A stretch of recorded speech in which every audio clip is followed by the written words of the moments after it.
a millionaire found a mother sleeping at a hospital entrance. Her final request broke his heart. A cold mist shrouded Harrison Memorial Hospital on that fateful December night. William Harrison, the billionaire chairman of the hospital board, stepped out after his routine checkup, his Italian leather shoes clicking against the polished marble steps. Through the swirling fog, he noticed a figure huddled on a wooden bench near the emergency entrance, a woman in a threadbare coat, her shoulders shaking either from cold or tears. Beside her lay a tattered bag and a handwritten sign that read, "Please help save my daughter." He almost walked past, but something in her desperate eyes made him pause. Those eyes somehow hauntingly familiar. But before diving into this touching story, take a moment to share where you're watching from in the comments and hit the like button. Your engagement means the world to us. William Harrison hadn't always been the billionaire chairman of Harrison Memorial Hospital. Born into a middle-class family in suburban Boston, he had built his fortune through decades of shrewd investments and relentless determination. But wealth, he had learned, couldn't shield him from life's cruelest moments. His corner office on the hospital's top floor offered a commanding view of the city skyline, but he rarely noticed it anymore. The space was meticulously organized, with awards and accolades lining the walls, testament to his success in transforming Harrison Memorial into one of the nation's leading medical institutions. Yet among these symbols of achievement sat a single photograph that captured his attention daily, a young boy's smiling face, frozen in time. Tommy, his only son, had been just 10 when tragedy struck. A routine surgery gone wrong at another hospital had nearly claimed the boy's life. William remembered those harrowing hours in the emergency room, feeling utterly helpless despite all his resources. Tommy had survived thanks to a nurse whose name he'd never properly learned, a fact that now haunted him with increasing frequency. The experience had driven William to acquire and revolutionize Harrison Memorial. Under his leadership, the hospital became renowned for its cutting-edge treatments and world-class medical team. But somewhere along the way, something fundamental had shifted. The compassion that had initially fueled his mission gradually gave way to an obsession with efficiency and profitability. Board meetings became discussions of bottom lines rather than patient care. Charity cases were quietly redirected to public hospitals. The hospital's motto, "Healing with Heart," remained emblazoned across the lobby, but its meaning had hollowed out, much like William's own sense of purpose. His marriage hadn't survived the transformation. Catherine, his wife of 25 years, had left 3 years ago, tired of competing with the hospital for his attention. "You've built a monument to saving lives," she'd said during their last argument, "but you've forgotten how to live." Her words still echoed in his quieter moments. Now, at 62, William Harrison was a man of contradictions. His name commanded respect in Boston's highest circles, yet he felt increasingly isolated. He dominated board meetings with corporate precision, but avoided walking through the patient wards. The hospital's success had become his life's work, yet he couldn't shake the feeling that somewhere along the way he'd lost sight of its true purpose. Recent changes in the hospital's operations troubled him more than he cared to admit. The new pricing policies, pushed through by Dr. James Cooper, the ambitious chief of surgery, had made treatments increasingly inaccessible to middle-class families. William had approved them, convincing himself it was necessary for the hospital's growth, but each time he signed off on another rate increase, he thought of his own middle-class origins. His son Tommy, now grown with children of his own, rarely visited the hospital. "It's changed, Dad," he'd said during their last conversation. "It's not the same place you set out to build." William had dismissed the comment as youthful idealism, but the words had lodged in his mind like a splinter. The weight of these thoughts had been pressing on him more heavily lately, manifesting in sleepless nights and increasing visits to Dr. Roberts, his personal physician. The doctor had gently suggested he might be suffering from depression, but William waved off the concern. He wasn't depressed, he was uncomfortable.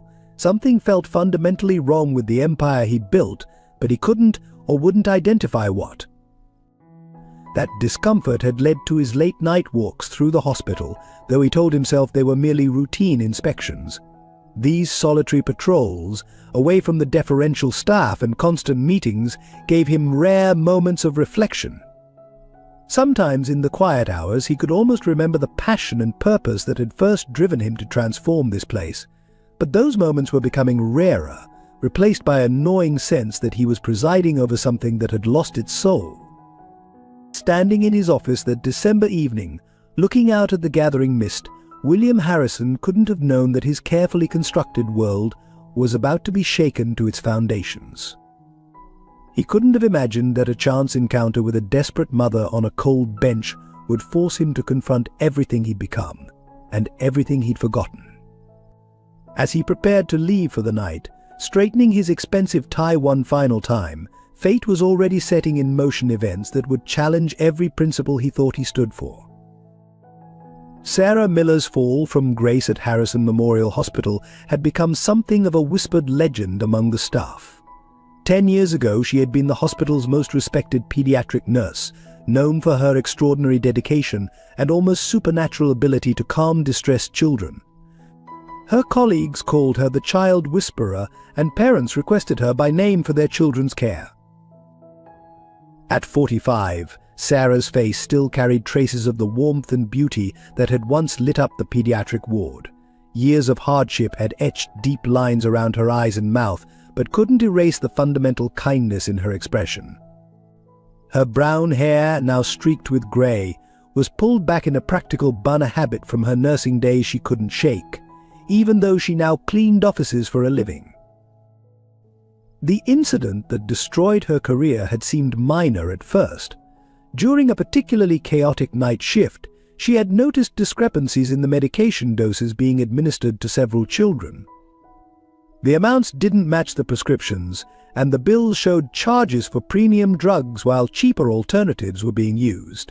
When she raised her concerns with Dr. James Cooper, the newly appointed chief of surgery, he had dismissed them as clerical errors. But Sarah couldn't let it go. The daughter of a small-town pharmacist, she understood medications too well to ignore the patterns she was seeing. She documented everything meticulously, building a file of evidence that suggested systematic fraud. Children were receiving diluted medications while their families were being charged for full-strength doses. The difference in cost was being pocketed somewhere along the line. The night she finally gathered the courage to take her findings to the hospital board changed everything. But before she could present her evidence, an emergency case arrived: a young boy named Tommy, suffering from severe complications after routine surgery at another hospital. Sarah's instincts took over, and she spent the next 12 hours helping to save the boy's life, forgetting about the board meeting entirely. The next day, before she could reschedule her presentation, all hell broke loose. A child under her care suffered a severe allergic reaction. The investigation that followed claimed she had administered the wrong medication, a rookie mistake that seemed impossible for someone of her experience. Despite her protests, despite her spotless 15-year record, the evidence appeared irrefutable. Her nursing license was suspended, pending further investigation. What Sarah didn't know then was that Dr. Cooper had carefully orchestrated her downfall. The medication error had been deliberately planted, the records altered. By the time she understood what had happened, it was too late. Her reputation was ruined, and her career was over. The evidence she had gathered about the medication fraud mysteriously disappeared from her locker during the investigation. Rather than leave the city where she had lived her entire life, Sarah chose to stay, taking whatever work she could find. Pride prevented her from seeking help from former colleagues, most of whom had distanced themselves anyway, afraid of associating with someone accused of endangering a child. She cleaned offices at night, worked as a home health aide during the day, and somehow managed to keep her small apartment in a run-down building on the city's outskirts. Her daughter Emily became her reason for persevering. Just 7 years old, when the incident occurred, Emily had never doubted her mother's innocence. "You're the best nurse ever." "Mummy," she would say, hugging Sarah on those nights when despair threatened to overwhelm her. "Those kids at the hospital must miss you so much." Those words, spoken with such pure conviction, gave Sarah the strength to keep going. But fate had a cruel twist in store. Emily, now 17 and dreaming of following in her mother's footsteps as a nurse, began experiencing mysterious symptoms. The local clinic couldn't determine the cause, and Emily's conditions steadily worsened. When the diagnosis finally came, a rare form of leukemia, the cruel irony wasn't lost on Sarah. The only hospital equipped to treat Emily's condition was Harrison Memorial, the very place that had destroyed their lives. The past decade had taught Sarah much about human nature, its capacity for both cruelty and kindness. She had seen former friends cross the street to avoid her, but also witnessed extraordinary acts of generosity from unexpected sources. The immigrant family in her building shared their food when money was tight. The elderly man whose house she cleaned insisted on paying her extra for emergencies. These small kindnesses had kept her faith in humanity alive, even as she struggled to make ends meet. Now, facing her daughter's illness, Sarah found herself back at Harrison Memorial, but this time as a supplicant rather than a caregiver. The irony was bitter, but she would endure any humiliation, face any ghost from her past, if it meant saving Emily's life. Harrison Memorial Hospital's gleaming facade masked a complex web of corruption that had grown like a cancer under Dr. James Cooper's influence. At 55, Cooper had perfected the art of appearing respectable, while orchestrating schemes that would have shocked the medical community had they come to light. His silver-tongued presentations in board meetings disguised ruthless ambition and a complete disregard for the Hippocratic Oath. The corruption began subtly, almost imperceptibly. As chief of surgery, Cooper established exclusive contracts with pharmaceutical companies that provided kickbacks for using their premium-priced medications. The hospital's pharmacy began stocking only the most expensive brands, while cheaper alternatives mysteriously became unavailable. Insurance companies were billed for top-tier drugs, while patients often received generic substitutes, with the price difference disappearing into a complex network of offshore accounts. Cooper's influence extended beyond mere medication fraud. He had cultivated a loyal circle of administrators and doctors who benefited from his schemes.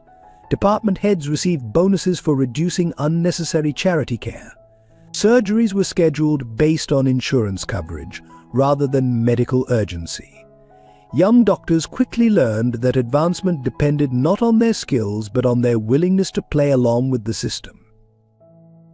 The impact on poor patients was devastating but carefully concealed. Emergency cases were transferred to public hospitals due to conveniently full beds. Complex procedures were delayed until families could arrange financing. The hospital's charitable foundation, once a source of help for needy patients, now focused on high-profile donations that generated positive publicity while actual assistance dwindled. The billing department became a masterpiece of creative accounting. Procedures were coded to maximize insurance payments, often crossing the line into fraud.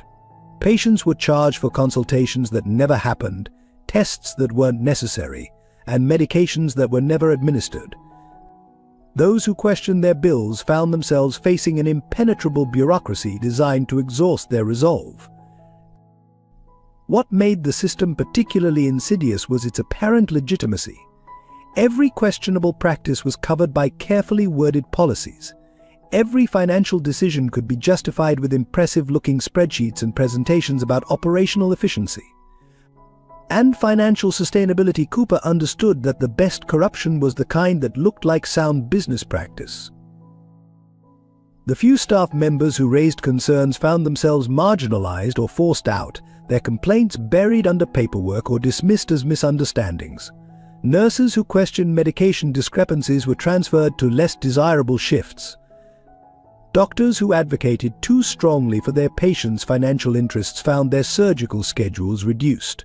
The message was clear: compliance would be rewarded, conscience would be punished. William Harrison, focused on the hospital's growing prestige and impressive financial returns, remained largely blind to these darker aspects of its operation. The quarterly reports showed record profits, and the hospital's reputation for cutting-edge medical care continued to grow. If he occasionally felt uneasy about certain decisions, Cooper was always there with plausible explanations and impressive statistics. The system seemed perfect, unassailable. But like all corrupted structures, it had its weak points. The increasing number of staff resignations, especially among long-time employees, raised few eyebrows in board meetings but created a growing undercurrent of discontent. The local medical community began noticing patterns in patient transfers that seemed to correlate more with financial status than medical need. Most dangerous of all was the paper trail that couldn't be completely erased. Despite Cooper's careful management, evidence of the corruption existed in scattered pieces throughout the hospital's records. A thorough investigation would reveal the patterns of fraud, the systematic exploitation of vulnerable patients, and the deliberate suppression of those who tried to expose the truth. The tragedy of Harrison Memorial was not just in the corruption itself, but in how it had transformed a once noble institution. The hospital's original mission statement, still carved in stone in the main lobby, spoke of healing with compassion and serving all in need. Now those words stood as an ironic commentary on how far the institution had strayed from its founding principles. Yet even in this corrupted environment, pockets of resistance remained. A few dedicated doctors and nurses continued to fight for their patients, finding creative ways to work around the system. They documented the irregularities they observed, waiting for an opportunity to expose the truth. They remembered Sarah Miller's fate and were more careful, but they hadn't given up. The tension between profit and patient care, between corruption and conscience, created an atmosphere of subtle fear and moral compromise. It was a pressure cooker waiting to explode, needing only the right catalyst to bring everything into the light. That catalyst would arrive in the form of a desperate mother seeking help for her dying daughter, and a hospital chairman finally forced to confront the true nature of the institution he had built. Emily Miller's deterioration happened with frightening speed. One day she was a vibrant high school senior planning her nursing school applications. The next she could barely climb a flight of stairs without gasping for breath. The local clinic's fluorescent lights cast a sickly pallor over her once rosy cheeks as doctors ordered test after inconclusive test. The symptoms started subtly unusual bruising after minor bumps, persistent fatigue that sleep couldn't cure, nosebleeds that took increasingly longer to stop. Sarah watched helplessly as her daughter's energy drained away, replaced by a bone-deep weariness no 17-year-old should know. Emily tried to hide her symptoms at first, not wanting to worry her mother, who already worked 2 jobs to keep them afloat. When the diagnosis finally came, it hit with the force of a physical blow. Acute myeloid leukemia, aggressive and advancing rapidly. The clinic doctor delivered the news with practiced sympathy, but his eyes held real concern. She needs immediate treatment, he explained, shuffling through his papers. And not just any treatment. Her genetic markers indicate she needs specialized therapy only available at Harrison Memorial. Sarah felt the floor tilt beneath her feet. Of all the hospitals in Boston, it had to be that one. Emily, pale but composed on the examination table, reached for her mother's hand. "It's okay, Mom," she whispered, though they both knew it wasn't. The cruel irony of needing help from the institution that had destroyed their lives wasn't lost on either of them. The financial reality was even more devastating than the diagnosis. The treatment protocol would cost hundreds of thousands of dollars. Their insurance, basic coverage from Sarah's cleaning job, would cover only a fraction. The clinic doctor, understanding their situation, tried to suggest alternatives, but kept returning to the same conclusion: Harrison Memorial offered the only real hope for Emily's survival. That night, after Emily had finally fallen asleep, Sarah sat at their small kitchen table calculating and recalculating numbers that refused to add up. She'd already sold her car, emptied her modest savings, and borrowed against her future wages. The total amount she could raise wouldn't cover even the initial treatment phase. The apartment's dim light cast shadows across the pile of medical bills and loan rejections, each one a death sentence written in bureaucratic language. Emily's condition worsened with each passing day. The bruises multiplied, her skin taking on an almost translucent quality. She tried to maintain her usual cheerful demeanor, but Sarah could see the fear in her eyes, hear the tremor in her voice when she thought her mother wasn't listening.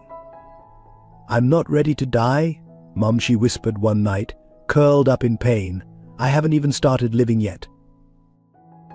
The words haunted Sarah, driving her to increasingly desperate measures.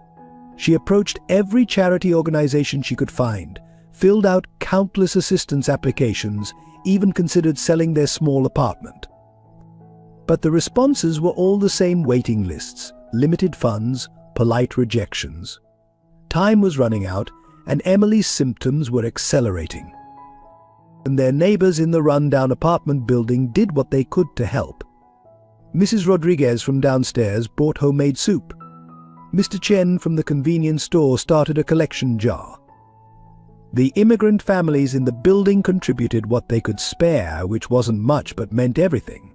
Their generosity brought Sarah to tears, but it was like trying to fill an ocean with droplets. The breaking point came when Emily collapsed in the shower, her nose bleeding profusely. The emergency room doctor at the local hospital was blunt without proper treatment. She had weeks, maybe days. He advised them to go directly to Harrison Memorial, regardless of their ability to pay. Sometimes they make exceptions, he said, not meeting Sarah's eyes, for extreme cases. At night, Sarah made her decision. She would return to Harrison Memorial, not as the disgraced nurse she once was, but as a mother fighting for her child's life. She gathered their medical records, scraped together what little money they had, and wrote a simple sign asking for help. Pride had no place in this fight. Emily's life was all that mattered. What Sarah couldn't know, as she prepared for their journey to Harrison Memorial, was that fate had arranged a collision course between past and present. The hospital that had broken her life would become the battleground for saving her daughters. And William Harrison, the man whose son she had once saved without realizing it, would soon be forced to confront both his conscience and the corruption festering within his hospital's walls. The encounter at the hospital entrance unfolded like a scene from a forgotten tragedy. William Harrison stood before Sarah Miller, studying her face with growing unease. There was something about her, a ghost of memory he couldn't quite grasp. The security guard hovering nearby seemed unsure whether to intervene, given Harrison's presence. "Please," Sarah began, her voice steady despite her desperation. "I know I'm not supposed to be here, but my daughter," she fumbled with the manila envelope, pulling out medical records and test results with trembling hands. The papers, though creased and worn from constant handling, were meticulously organized, a habit from her nursing days she couldn't shake. Emily lay in the emergency room behind them, her condition deteriorating by the hour. The local hospital had stabilized her immediate symptoms before transferring her, but everyone knew it was just buying time. The fluorescent lights cast harsh shadows across Sarah's face as she explained their situation, carefully omitting any mention of her past connection to Harrison Memorial. William listened with growing discomfort. Something about this woman's dignity in the face of desperation touched a chord he'd thought long buried. Her detailed understanding of medical terminology caught his attention. She spoke with the precision of someone familiar with the healthcare system. Yet here she was, clearly destitute, begging for help outside his hospital. "The treatment she needs," Sarah continued, "it's only available here. We've tried everywhere else." She pulled out a wrinkled insurance statement, the inadequate coverage amount circled in red. "I can work out a payment plan. I'll sign whatever you need. Just please don't turn her away." The security guard shifted uncomfortably, clearly recognizing Sarah, but uncertain how to handle her presence given Harrison's involvement. A young resident hurried past, avoiding eye contact. Another, who remembered the scandal but chose silence. The weight of unspoken history hung heavy in the air. William found himself drawn into the details of Emily's case. The genetic markers, the specific treatment protocol needed. It was exactly the kind of complex case Harrison Memorial specialized in. Under normal circumstances, this would be a straightforward admission. But something in the way the staff avoided looking at Sarah suggested complications he didn't yet understand. "Mr. Harrison," Sarah said, her voice dropping to barely a whisper, "I know there are proper channels, forms to fill out, committees to approve, but Emily doesn't have time for that. The doctors say." Her voice cracked for the first time. "They say we're looking at days, not weeks." As if on cue, a commotion erupted from the emergency room. Emily had begun seizing, her weakened body finally betraying her. Sarah's professional composure shattered as she rushed to her daughter's side, leaving the scattered papers at William's feet. He watched as she transformed, her movements precise and practiced as she helped the medical team stabilize Emily, revealing a level of medical knowledge that seemed at odds with her current situation.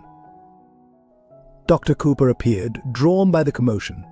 His face darkened upon seeing Sarah, and he quickly pulled William aside. "Mr. Harrison, you should know this woman has a history here. She was terminated for negligence. Allowing her back could create liability issues." But William barely heard him. His attention was fixed on how Sarah worked alongside the emergency team, anticipating their needs, speaking in medical shorthand. This was no ordinary mother. The nagging sense of recognition grew stronger, tugging at memories he'd rather forget. The crisis passed, leaving Emily unconscious but stable. Sarah returned to where William stood, her composure rebuilt but fragile. "You see why we can't wait," she said simply. The unspoken plea in her eyes carried the weight of both present desperation and past injustice. William found himself at a crossroads. Hospital policy was clear about charity cases, especially those involving former employees dismissed for cause. The board would object. Cooper was already shaking his head in warning. Everything about this situation suggested complications best avoided. Yet something about Sarah's quiet dignity, her obvious medical knowledge, and the desperate circumstances nagged at him. The same instinct that had made him a successful businessman now told him there was more to this story than appeared on the surface. As he stood there, watching Sarah gather her scattered papers with trembling hands, William Harrison made a decision that would set in motion events beyond anything he could have imagined. This wouldn't be a simple matter of bending rules for one charity case. Unknown to him, he was about to unravel a web of corruption that reached into the very heart of his hospital and confront truths about himself he'd spent years avoiding. "Get the admission papers started," he told the stunned emergency room clerk. "I'll take personal responsibility for this case." The look of desperate hope on Sarah's face struck him like a physical blow, intensifying the strange sense that he was missing something crucial about this woman and her connection to his past. Dr. James Cooper wasted no time in mounting his opposition to Emily's admission. Within hours of William Harrison's decision, he convened an emergency meeting of the hospital's ethics committee, ostensibly to discuss the risks of treating a patient with insufficient financial coverage. The conference room crackled with tension as Cooper presented his case. "This sets a dangerous precedent," Cooper argued, his silver hair catching the fluorescent light as he paced before the committee. "We already have a waiting list of patients who can afford treatment. Accepting charity cases like this could damage our financial stability." He strategically omitted mentioning Sarah's past at the hospital, saving that ammunition for later. The committee members shifted uncomfortably in their chairs. Many remembered Sarah from her nursing days, though none dared speak up in her defense. The younger staff members exchanged confused glances, sensing undercurrents they didn't understand. Cooper's influence hung heavy in the room, a silent warning against opposition. Meanwhile, on the oncology floor, more immediate conflicts were unfolding. Nurses who remembered Sarah's disgrace whispered behind their stations, some refusing to take Emily's case. "I won't risk my license working with that woman around." One senior nurse declared, loud enough for Sarah to hear as she sat by her daughter's bedside. The hospital staff divided into subtle factions. A few older nurses and doctors who remembered Sarah's dedication found excuses to check on Emily, offering quiet words of support. Others made their disapproval clear through cold professionalism and minimal interaction. The daily tasks of patient care became a minefield of old grievances and unspoken accusations. Emily, despite her weakened state, noticed the tension. "Mom," she whispered one afternoon, "why do they look at you like that?" Sarah forced a smile, trying to shield her daughter from the weight of the past. But Emily was too perceptive, too aware of the sideways glances and whispered conversations that followed her mother through the hospital corridors. Dr. Cooper's influence manifested in more concrete ways. Emily's treatment faced mysterious delays. Scheduled tests were postponed due to equipment maintenance. Specialized medications became suddenly out of stock. Each obstacle was presented with impeccable professionalism and plausible explanations, but the pattern was clear to those who knew where to look. William Harrison found himself increasingly troubled by the situation. His initial decision to admit Emily had seemed straightforward, but the resulting friction within his hospital was impossible to ignore. Staff members approached him with concerns veiled as professional objections. The board members sent diplomatic inquiries about the precedent being set. The situation escalated when Sarah recognized patterns in Emily's treatment delays. Her years of nursing experience allowed her to see through the administrative excuses. One evening, frustrated by another postponed procedure, she confronted a young resident who had just cancelled Emily's scheduled treatment. "These aren't normal delays," Sarah said quietly, her voice carrying years of suppressed anger. "Someone's interfering with my daughter's care." The resident, caught between conscience and career, couldn't meet her eyes. The confrontation was overheard by other staff members, and by morning the incident had reached Cooper's ears. Cooper used the confrontation to his advantage, presenting it to William as evidence of Sarah's disruptive influence on hospital operations. "She's already accusing staff of misconduct," he reported, his concern perfectly calibrated. "This is exactly what we worried about, given her history here." The tension reached a breaking point when Emily suffered another crisis, requiring emergency intervention. The attending physician hesitated, looking for approval before proceeding with necessary but expensive treatments. Those crucial minutes of delay left Sarah standing in the hallway, watching helplessly as her daughter struggled to breathe, while medical staff waited for administrative clearance. That incident sparked quiet outrage among some staff members. A veteran nurse, risking Cooper's displeasure, went directly to William Harrison with her concerns about the pattern of delays in Emily's care. Others began documenting the suspicious timing of equipment failures and medication shortages. William found himself increasingly caught between his trust in Cooper's management and his growing unease about the situation. The hospital he'd worked so hard to build seemed to be revealing a darker side, one he'd either never noticed or chosen to ignore. The efficient system he'd prided himself on now appeared cold and potentially cruel when viewed through the lens of Sarah and Emily's struggle. As the conflicts escalated, none of the participants realized they were setting the stage for much larger revelations. Emily's case was becoming the catalyst that would expose not just past injustices but present corruption. The hospital's carefully maintained facade was beginning to crack, revealing the rot that had grown beneath its pristine surface. As this heartbreaking story unfolds, we invite you to join our community by subscribing to this channel. Your support allows us to continue sharing these meaningful stories that reflect life's most profound moments. Together, we can explore more touching narratives that matter. The revelation came in the most unexpected way. William was reviewing Emily's medical history late one night, trying to understand the patterns of delayed treatment, when he discovered a decade-old file had been attached to her records.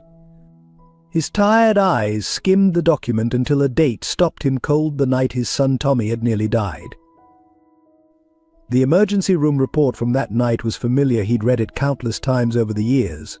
But now, reading it alongside Emily's current file, details he'd overlooked suddenly stood out.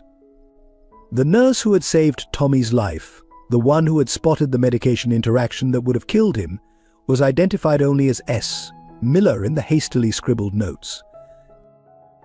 William's hands began to shake as he pulled up Sarah Miller's old employee file. The pieces fell into place with devastating clarity. The dedicated nurse who had worked a double shift to save his son was the same woman now sleeping in a chair beside her dying daughter's bed. The same woman who had been terminated months later for alleged negligence. The full weight of the connection hit him like a physical blow.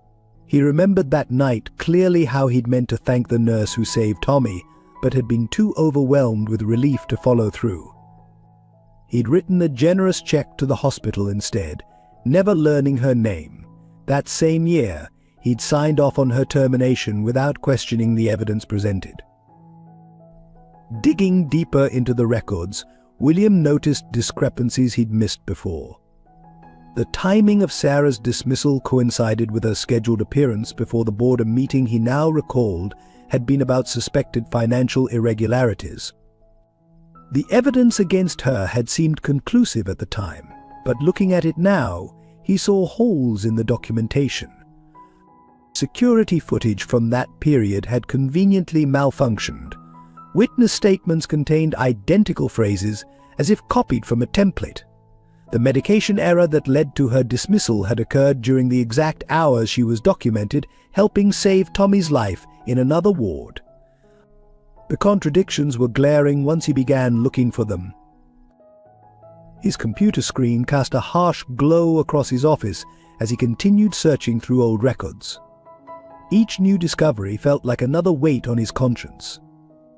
Sarah had been systematically erased from the hospital's history, her years of commendations buried, her personnel file sanitized, her contributions minimized. A knock at his office door startled him. The night nurse entered with updated charts on Emily's condition. "Mr. Harrison," she hesitated. "There's something you should know. I worked with Sarah back then. What happened to her? It wasn't right. Many of us knew it, but we were afraid to speak up." The nurse's words confirmed his growing suspicions. He dismissed her with a nod, then sat in the darkness of his office, confronting uncomfortable truths. He had built this hospital into a prestigious institution, but at what cost? How many other injustices had he overlooked in the name of efficiency and profit? Dawn was breaking when William finally left his office, the weight of his discovery evident in his tired steps. He found himself walking to the oncology ward, where Sarah dozed fitfully beside Emily's bed. In sleep, the years of hardship showed clearly on her face, years he had inadvertently helped create. Emily stirred in her sleep, prompting Sarah to immediately wake and check her daughter's vitals with practiced ease. The tenderness of the gesture struck William hard. This woman had saved his son, had tried to save the hospital's integrity, and her reward had been disgrace and poverty. Yet here she was, still caring, still fighting, still healing. The irony was almost too much to bear. His hospital, dedicated to saving lives, had nearly destroyed two Sarahs and now potentially Emily's. The systematic delays in Emily's treatment took on a more sinister aspect in light of these revelations. This wasn't just bureaucratic inefficiency, it felt like deliberate obstruction. As he watched Sarah adjust Emily's blankets with gentle precision, William made a silent vow. He would uncover the full truth, no matter the cost to himself or his hospital's reputation. He owed her that much, not just for saving Tommy, but for failing to protect her when she had tried to protect his hospital's integrity. But as he turned to leave the ward, he didn't notice Dr. Cooper watching from the shadows, already formulating plans to protect the system he had so carefully corrupted. The battle lines were being drawn, though William didn't yet realize just how deep the corruption ran, or how high the cost of exposing it would be. Emily's condition deteriorated with frightening speed over the next 48 hours. The delays in her treatment had allowed the cancer to gain ground, and her body was weakening under its relentless assault. The monitors beside her bed told a story of declining vital signs and failing responses, each beep a countdown neither mother nor daughter dared acknowledge.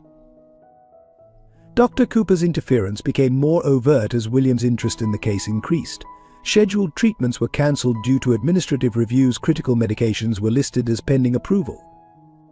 Each delay was documented with meticulous care, covered by perfectly reasonable explanations that nonetheless formed a pattern of deliberate obstruction. Sarah recognized the strategy at work. She'd seen it before during her nursing days. Patients without financial resources would face delay after delay until they either gave up or their conditions forced them to seek care elsewhere. But Emily was too sick to transfer, and Sarah too determined to give up. The hospital had become their battlefield, with Emily's life as the stakes. The oncology staff found themselves caught in an increasingly tense situation. Those who wanted to help Emily faced subtle threats to their careers. Equipment mysteriously malfunctioned during their shifts. Schedules were rearranged to keep sympathetic nurses away from Emily's case. The message was clear: helping the Millers carried a price. Despite these obstacles, a small resistance movement began to form. An elderly nurse slipped Sarah information about medication schedules. A young resident stayed late to monitor Emily's condition off the record. A pharmacy technician documented the strange patterns in medication availability, small acts of defiance against a system they were beginning to question. The crisis peaked one morning when Emily suffered a severe reaction to her delayed treatment. Her immune system, weakened by the cancer and the sporadic care, began attacking her own body. Sarah found herself performing CPR on her daughter while waiting for the emergency team to arrive, her professional training warring with her maternal terror. William arrived during the chaos. Witnessing firsthand the consequences of his hospital's administrative procedures, he watched Sarah work alongside the medical team, her movements precise despite her fear, saving her daughter's life even as the system he'd built tried to fail them both. The sight shook him to his core. In the aftermath, as Emily lay stabilized but weakened further, the first public confrontation between the old guard and the emerging resistance occurred. A veteran nurse, having witnessed Emily's near-death experience, openly challenged Dr.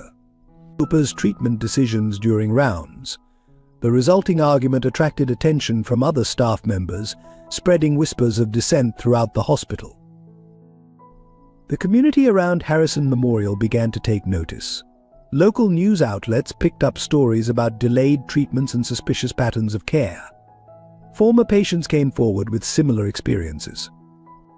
The hospital's pristine reputation began showing cracks, and board members started asking uncomfortable questions about patient care statistics. Sarah, exhausted but resolute, continued her vigil by Emily's bedside. She maintained a detailed log of every delayed treatment, every suspicious equipment failure, every questionable administrative decision. Her years of nursing experience helped her document patterns that others might miss, building a case that would become crucial in the coming storm. Emily, despite her weakened state, remained the emotional center of the growing conflict. Her grace under suffering, her concern for her mother's well-being even as she fought for her own life, touched everyone who came into contact with her. She became a symbol of everything that had gone wrong with Harrison Memorial and everything it could still be. William found himself spending more time in the oncology ward, watching the daily drama unfold.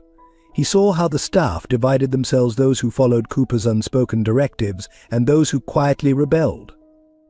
He noticed how Emily's room became a gathering point for those who remembered the hospital's original mission of healing and compassion. The tension in the hospital reached a breaking point when an anonymous source leaked Emily's treatment records to a local medical ethics board. The pattern of delays and obstruction, laid out in clinical detail, sparked an official investigation. Dr. Cooper's carefully constructed system of control began showing signs of strain. Yet even as the crisis escalated, something unexpected emerged. The very public battle over Emily's care had awakened something in the hospital staff, a remembrance of why they had chosen careers in medicine. a recognition of how far they had strayed from their calling. Small acts of resistance became more frequent, more open. Emily's room became a sort of unofficial command center for this quiet rebellion. The nurses who remembered Sarah from her earlier days brought their concerns there. Young doctors seeking guidance found their way to her. Even some board members, troubled by what they were learning, began making discreet inquiries through intermediaries. The hospital stood at a crossroads, though few recognized it yet. The crisis that had begun with one desperate mother and her dying daughter was about to expose decades of corruption and force everyone involved to choose sides in the coming conflict.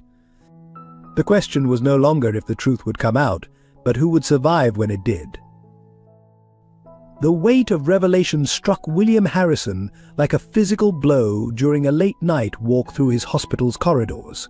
The familiar halls, once a source of pride, now felt like a maze of betrayal and missed opportunities.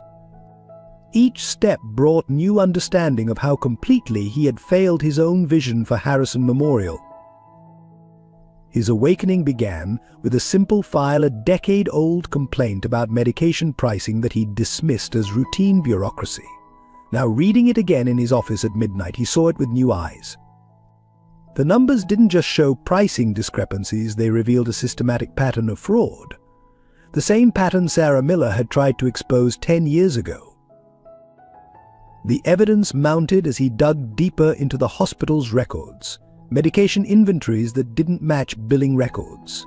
Insurance claims for procedures that differed from actual treatments given. Patient transfer patterns that correlated suspiciously with financial status. Each discovery was like another crack in the foundation of everything he believed about his hospital. More disturbing were the personnel records. Staff members who questioned practices disappeared from the payroll with suspicious regularity. Promising careers ended abruptly after raising concerns. Sarah Miller's case wasn't unique, she was just the most visible victim of a system designed to protect itself at any cost. The turning point came during a midnight visit to Emily's room.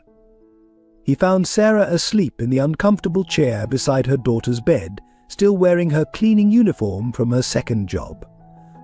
The sight of her, the woman who had saved his son, reduced to begging for her own daughter's life, crystallized everything that had gone wrong with his hospital.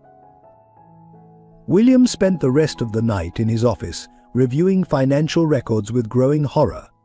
The corruption wasn't just in the medical practices, it had infected every aspect of hospital operations. Equipment purchases, supplier contracts, staff hiring, all had been twisted to serve a hidden network of profit and power. His own complicity became impossible to ignore.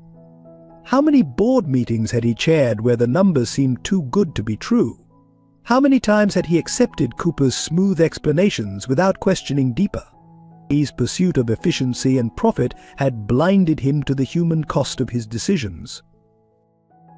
The discovery of his son Tommy's altered medical records from that crucial night a decade ago was the final piece. Someone had attempted to erase Sarah Miller's role in saving his son's life, likely knowing it could have protected her during her later persecution. The deliberate nature of the alteration suggested a level of calculation that chilled him. Dawn found him still at his desk, surrounded by evidence of corruption he could no longer ignore. The prestigious hospital he'd built had become a facade hiding systematic exploitation of the vulnerable. His life's work, intended to help others, had instead become an instrument of suffering. William's transformation from administrator to activist began that morning. He started secretly documenting everything he discovered, creating backup copies of incriminating records. He began paying attention to the whispered conversations among staff, noting which employees seemed afraid and which ones wielded uncomfortable amounts of influence. The process was painful. Each new discovery forced him to confront his own role in creating this system. He had to acknowledge that his hands-off management style had allowed corruption to flourish. His focus on bottom-line results had created the perfect environment for exploitation. His behavior began to change, subtly at first. He started making unexpected rounds in different departments, asking questions he'd never bothered with before. He paid attention to the small signs of fear or resistance among his staff. He watched Dr. Cooper with new eyes, noting how the man's carefully crafted explanations always deflected responsibility. The most difficult realization was understanding how many people had tried to warn him over the years. How many employees had come to his office with concerns, only to be redirected to proper channels that ensured their complaints would never see action? How many Sarah Millers had he failed? His growing awareness came with a price. He noticed Cooper's people watching him more closely. Administrative assistants began accidentally scheduling conflicts for important meetings. Key documents became suddenly difficult to access.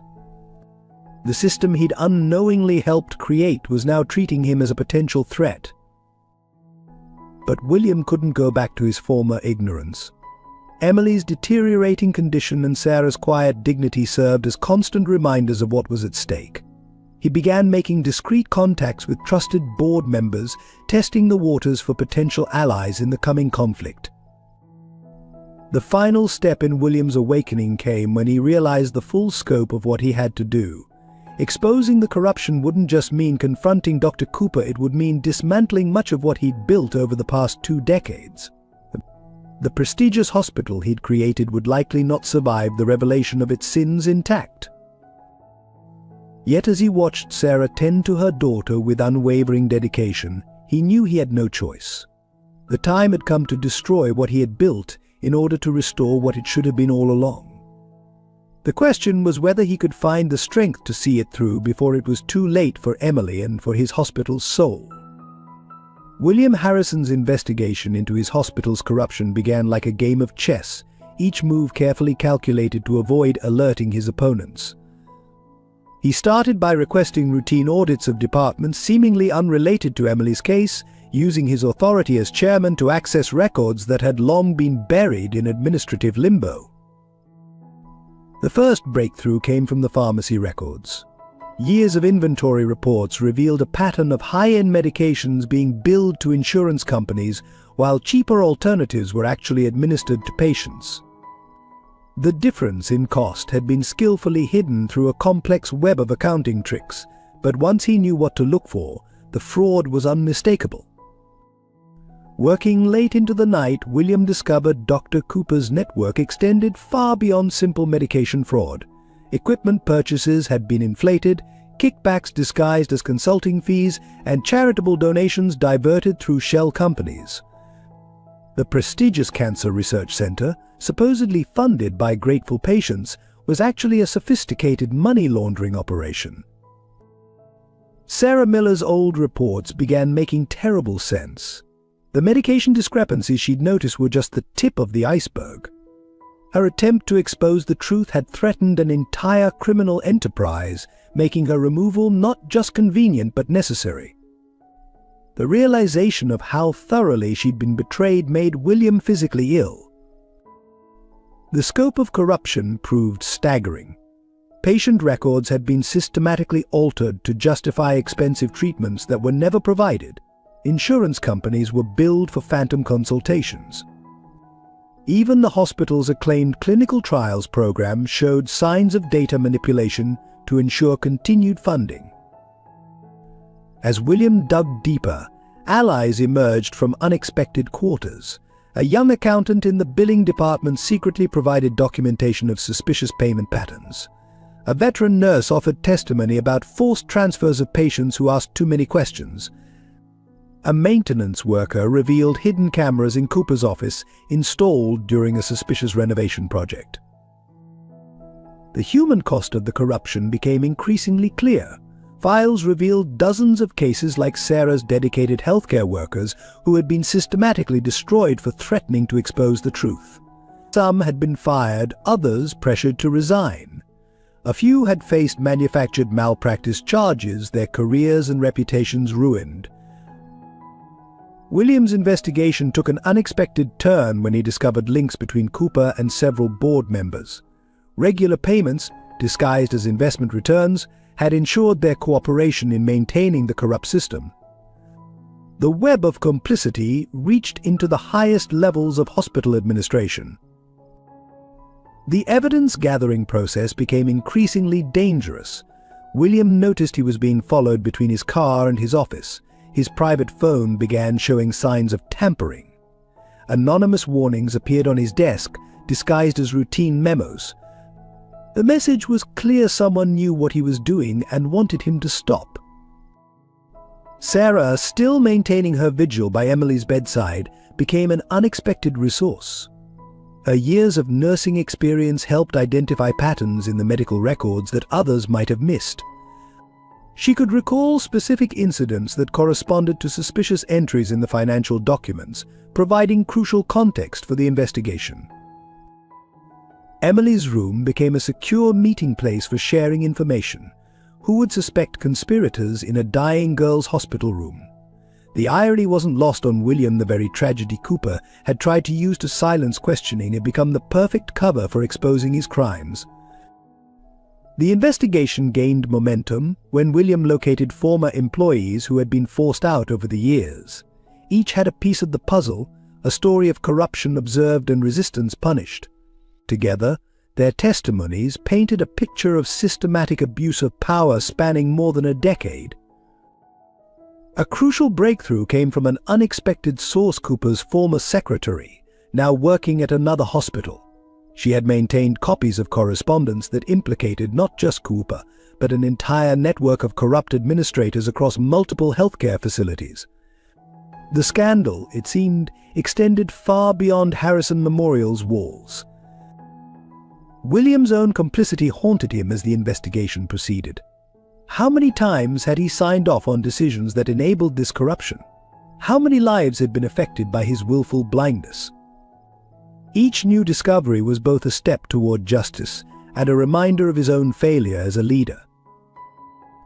The tension within the hospital became palpable as the investigation continued. Staff members chose sides, often without knowing exactly what was happening. Cooper's allies became more aggressive in their obstruction of Emily's care, while those supporting the investigation found ways to help despite the risks. As the evidence mounted, William faced a devastating choice. A full exposure of the corruption would likely destroy the hospital's reputation, possibly leading to its closure. The same institution that had saved countless lives, including his sons, might not survive the revelation of its sins. Yet allowing the corruption to continue would make him as guilty as those who had created it. Throughout the investigation, Emily's condition remained a constant reminder of what was at stake. Each delayed treatment, each lost test result, demonstrated the real human cost of the hospital's corrupt system. Her quiet courage in the face of these challenges strengthened William's resolve to see the investigation through, regardless of the personal cost. The final piece fell into place when William discovered records of offshore accounts linked to hospital executives. The amounts involved were staggering: millions of dollars diverted from patient care into private pockets. The evidence was irrefutable, but using it would change everything. There would be no going back once he took the next step. William Harrison, who had spent his life building Harrison Memorial into a prestigious institution, now faced the prospect of being the one to expose its darkest secrets. The question was no longer whether to act, but how to ensure the truth would come out in a way that might save the hospital's soul, if not its reputation. The truth began to spread through the hospital community like ripples in a still pond. First it was whispers among the cleaning staff who had witnessed suspicious late-night meetings. Then came the hushed conversations between nurses who had noticed patterns in patient transfers. Soon, a groundswell of suppressed grievances and unspoken suspicions began to surface. Maria Rodriguez, who cleaned the oncology ward at night, was the first to openly show support for Sarah and Emily. She brought them home-cooked meals and stayed past her shift to provide company.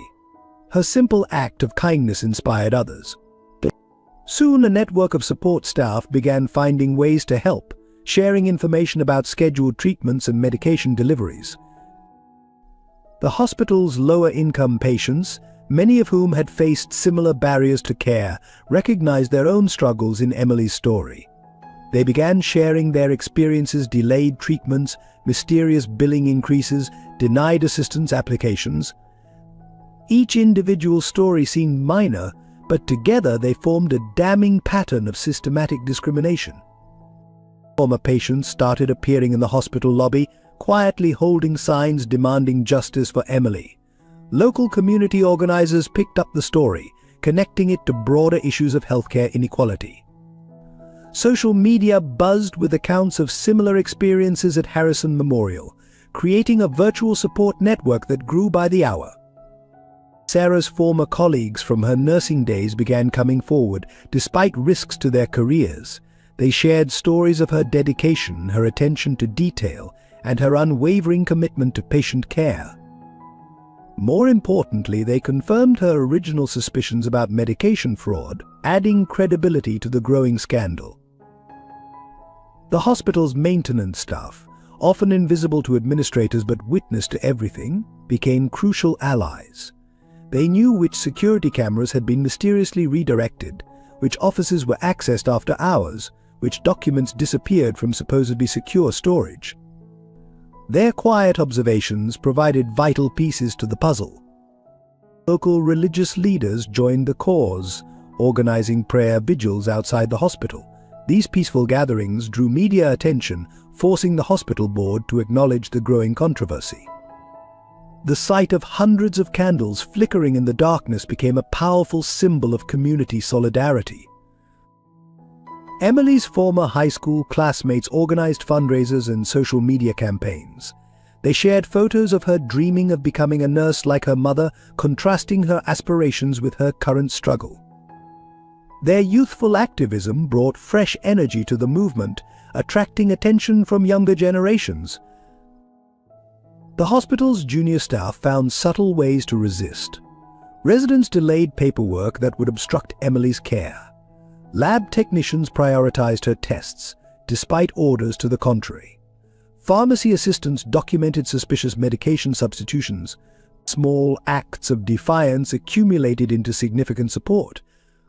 Local business owners near the hospital began offering help. The cafe across the street provided free meals to supporters. A nearby hotel offered discounted rooms to Sarah so she could stay close to Emily. Small shops displayed signs supporting healthcare reform. The community's economic power began aligning against the hospital's administration. Medical students from nearby universities started investigating similar cases at other hospitals. They discovered patterns suggesting the corruption extended beyond Harrison Memorial, pointing to a larger systemic problem.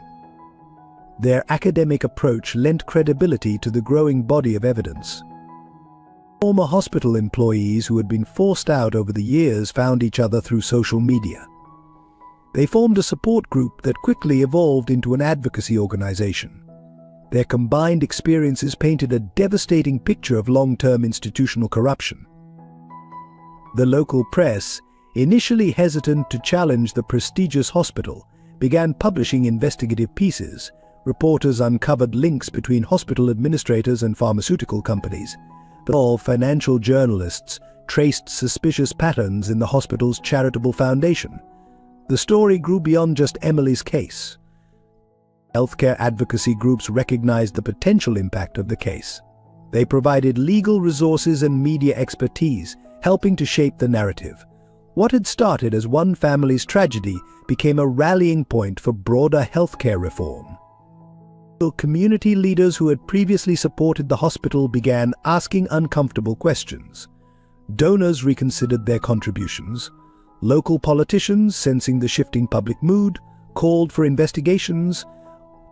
The hospital's carefully maintained network of influence showed signs of cracking. Emily's story resonated particularly strongly with immigrant communities who had faced similar healthcare barriers. Their stories added a crucial dimension to the growing narrative, highlighting how systematic discrimination affected vulnerable populations. The hospital's housekeeping staff, who had witnessed years of late-night document shredding and suspicious meetings, began keeping detailed records of unusual activities. Their observations, though seemingly minor, helped establish patterns of suspicious behavior. Medical supply companies' employees anonymously reported pricing irregularities and kickback schemes.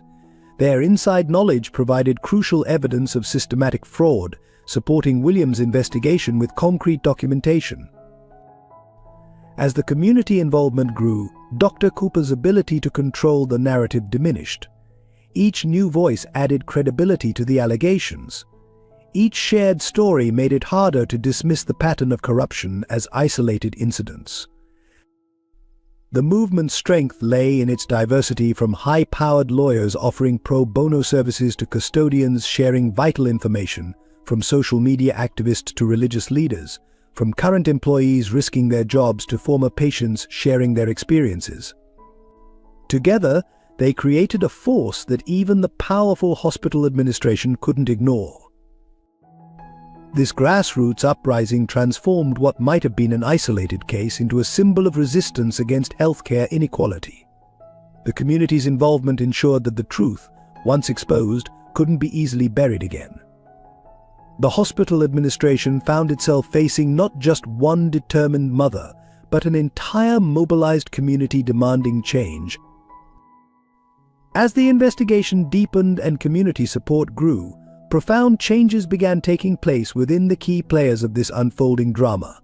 William Harrison, once a titan of corporate healthcare, found himself rediscovering the idealism that had first drawn him to hospital administration.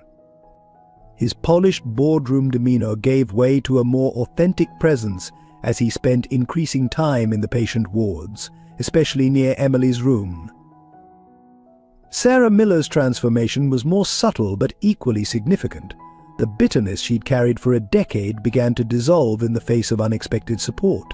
Each small act of kindness from hospital staff or community members helped restore her faith in humanity. The fighting spirit that had made her an exceptional nurse reawakened, now tempered with hard-earned wisdom. Dr. Cooper's carefully maintained facade had showing cracks. His legendary composure slipped during board meetings, revealing flashes of desperation. Longtime colleagues noticed his hands trembling when signing documents, his eyes darting nervously during conversations. The weight of his decades-long deception began manifesting in physical symptoms he couldn't hide. Emily, despite her weakening condition, emerged as an unexpected source of strength for those around her. Her unfailing grace and optimism in the face of both illness and injustice touched everyone who entered her room. She transformed from a simple patient into a symbol of everything that needed to change in the healthcare system. The hospital staff underwent their own collective transformation. The culture of fear and silence that had dominated for years began crumbling.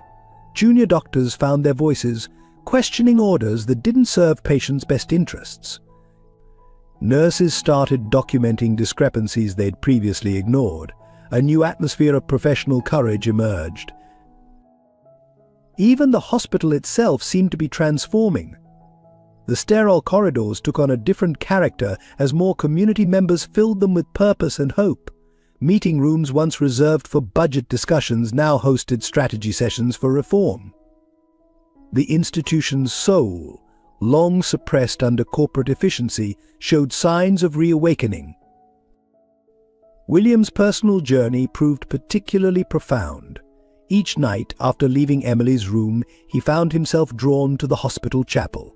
There, in the quiet hours, he confronted the full weight of his complicity in creating a system that valued profit over human life.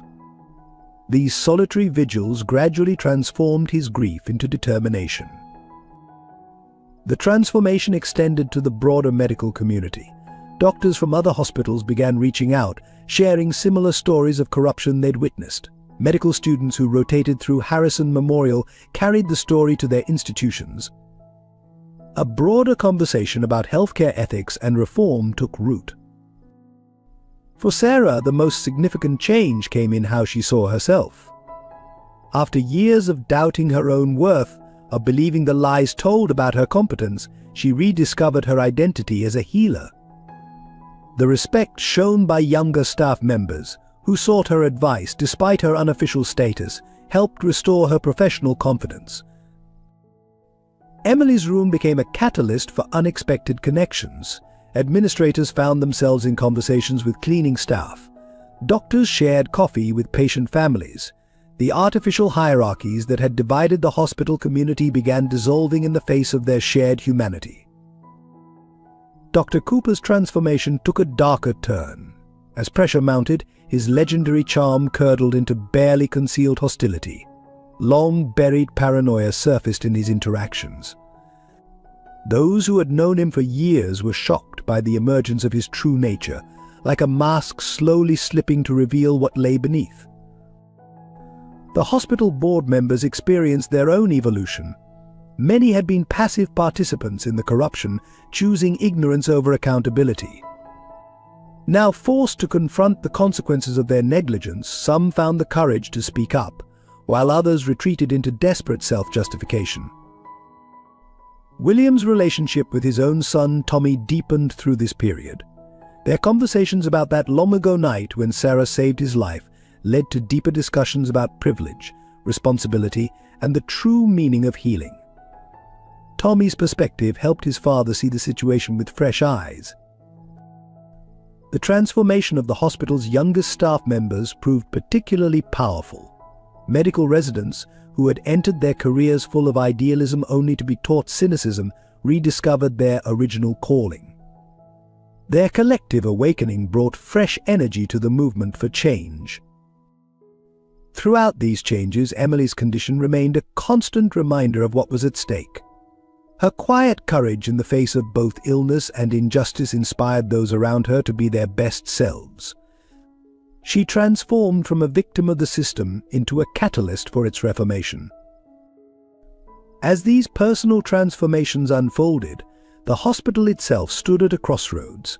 The institution that had prided itself on world-class medical care while harboring systemic corruption faced its own metamorphosis. The question was no longer whether change would come, but what would emerge from this period of upheaval. The power of these individual transformations lay in their authenticity. Each person involved, from the highest administrator to the newest volunteer, found themselves confronting fundamental questions about their role in the healthcare system. The answers they found would reshape not just their own lives, but the future of Harrison Memorial itself. This period of transformation marked a point of no return. Like a patient fighting through a fever, the hospital and its people would emerge forever changed. Whether that change would lead to healing or destruction remained to be seen, but no one involved could return to who they had been before Emily's case began unfolding. The storm broke on a rain-lashed Tuesday morning when Emily's condition suddenly deteriorated, just as William Harrison prepared to present his evidence of corruption to a select group of board members. The timing couldn't have been worse or perhaps more revealing of the hospital's true nature. Emily's vital signs crashed during what should have been a routine treatment. Sarah's desperate calls for help went unanswered for crucial minutes as staff members loyal to Cooper mysteriously disappeared from their posts. The few nurses who responded found essential emergency equipment mysteriously out for maintenance. Simultaneously, in the hospital's executive wing, William faced his own crisis. Minutes before his scheduled presentation, the digital files containing months of carefully gathered evidence vanished from the secure server. Backup drives were found damaged, paper documents disappeared from locked cabinets, and key witnesses suddenly became unreachable. The hospital erupted into chaos as these crises collided. Emergency alarms from Emily's room echoed through the corridors while security personnel, acting on anonymous tips, began searching the offices of staff members who had supported the investigation. The timing was too perfect to be coincidental. This was Cooper's counterattack. Sarah, drawing on years of nursing experience, managed to stabilize Emily using improvised solutions and sheer determination. Her actions, witnessed by several medical students, demonstrated both her competence and the criminal negligence of the system working against her. Each moment of that emergency response further exposed the hospital's moral bankruptcy. In the boardroom, William refused to be silenced by the loss of his digital evidence.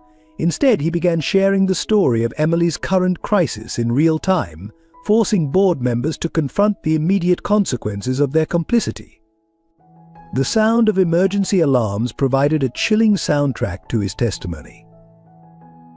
Cooper made his appearance at this crucial moment, arriving in the boardroom with a team of lawyers. They carried documents alleging financial irregularities in William's own dealings with the hospital. The threat was clear: back down or face destruction. The chairman of the board called for an immediate executive session. Meanwhile, news of Emily's crisis spread through the hospital's unofficial networks. Off-duty staff began arriving voluntarily, offering support and bearing witness. Community members who had been holding vigil outside the hospital pushed past security to fill the corridors. The hospital's carefully maintained facade of control began crumbling. Local media, tipped off by anonymous sources, arrived to find a hospital in turmoil. Cameras captured the contrast between the executive wing, where security guards protected closed doors, and the oncology ward, where medical professionals worked desperately to save a young girl's life without proper resources. William, watching the chaos unfold on multiple screens in the boardroom, made a decision that would change everything. He pulled out his personal phone and began a live stream, broadcasting the board meeting in real time. "If transparency will destroy us," he declared, "then we deserve to be destroyed." Cooper's reaction was immediate and violent. He lunged for the phone, creating a scene that would be shared millions of times on social media. The composed hospital administrator transformed into a desperate man before dozens of witnesses, revealing the truth that lay beneath years of careful deception. In Emily's room, the crisis reached its peak as her heart stopped beating. Sarah, running on instinct and adrenaline, began CPR while calling out instructions to the volunteers around her. The absence of proper emergency response teams became damning evidence of the hospital's broken systems. The hospital's more principled board members, watching these events unfold, finally found their voices. Years of quiet acquiescence gave way to demands for immediate action. The chairman's attempts to maintain order failed as decades of suppressed conscience burst into the open. Outside the hospital, the gathering crowd grew larger and more vocal. Community leaders arrived, followed by local politicians sensing a pivotal moment. The hospital's phones began ringing with calls from national media outlets. What had been a local scandal was exploding into a national story. Through it all, Emily's monitors continued their ominous rhythm, marking each precious heartbeat as Sarah and her improvised team fought to keep her alive.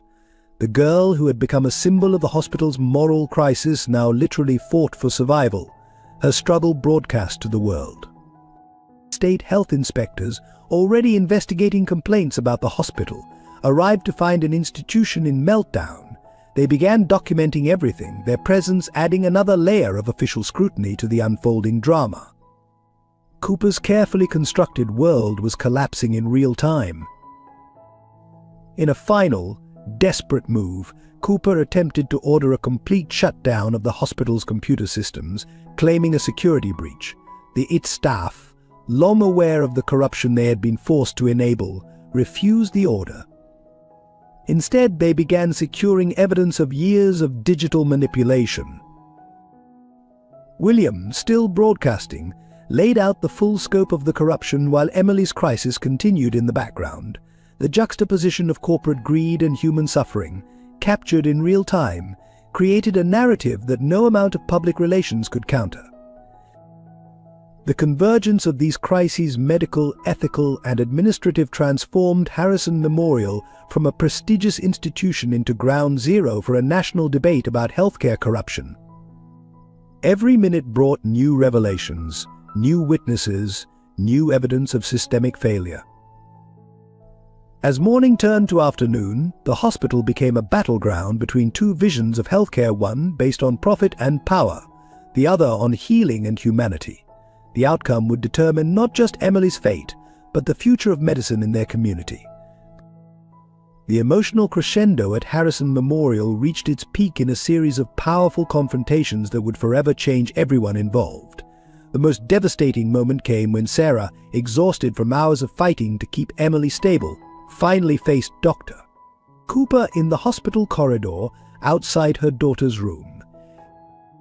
"You tried to destroy me once," she said, her voice carrying the weight of 10 years of injustice. "Now you're trying to kill my daughter." The corridor fell silent as staff members, patients and visitors stopped to witness this long overdue confrontation. Cooper's usual smooth demeanor cracked as he faced the human consequence of his actions.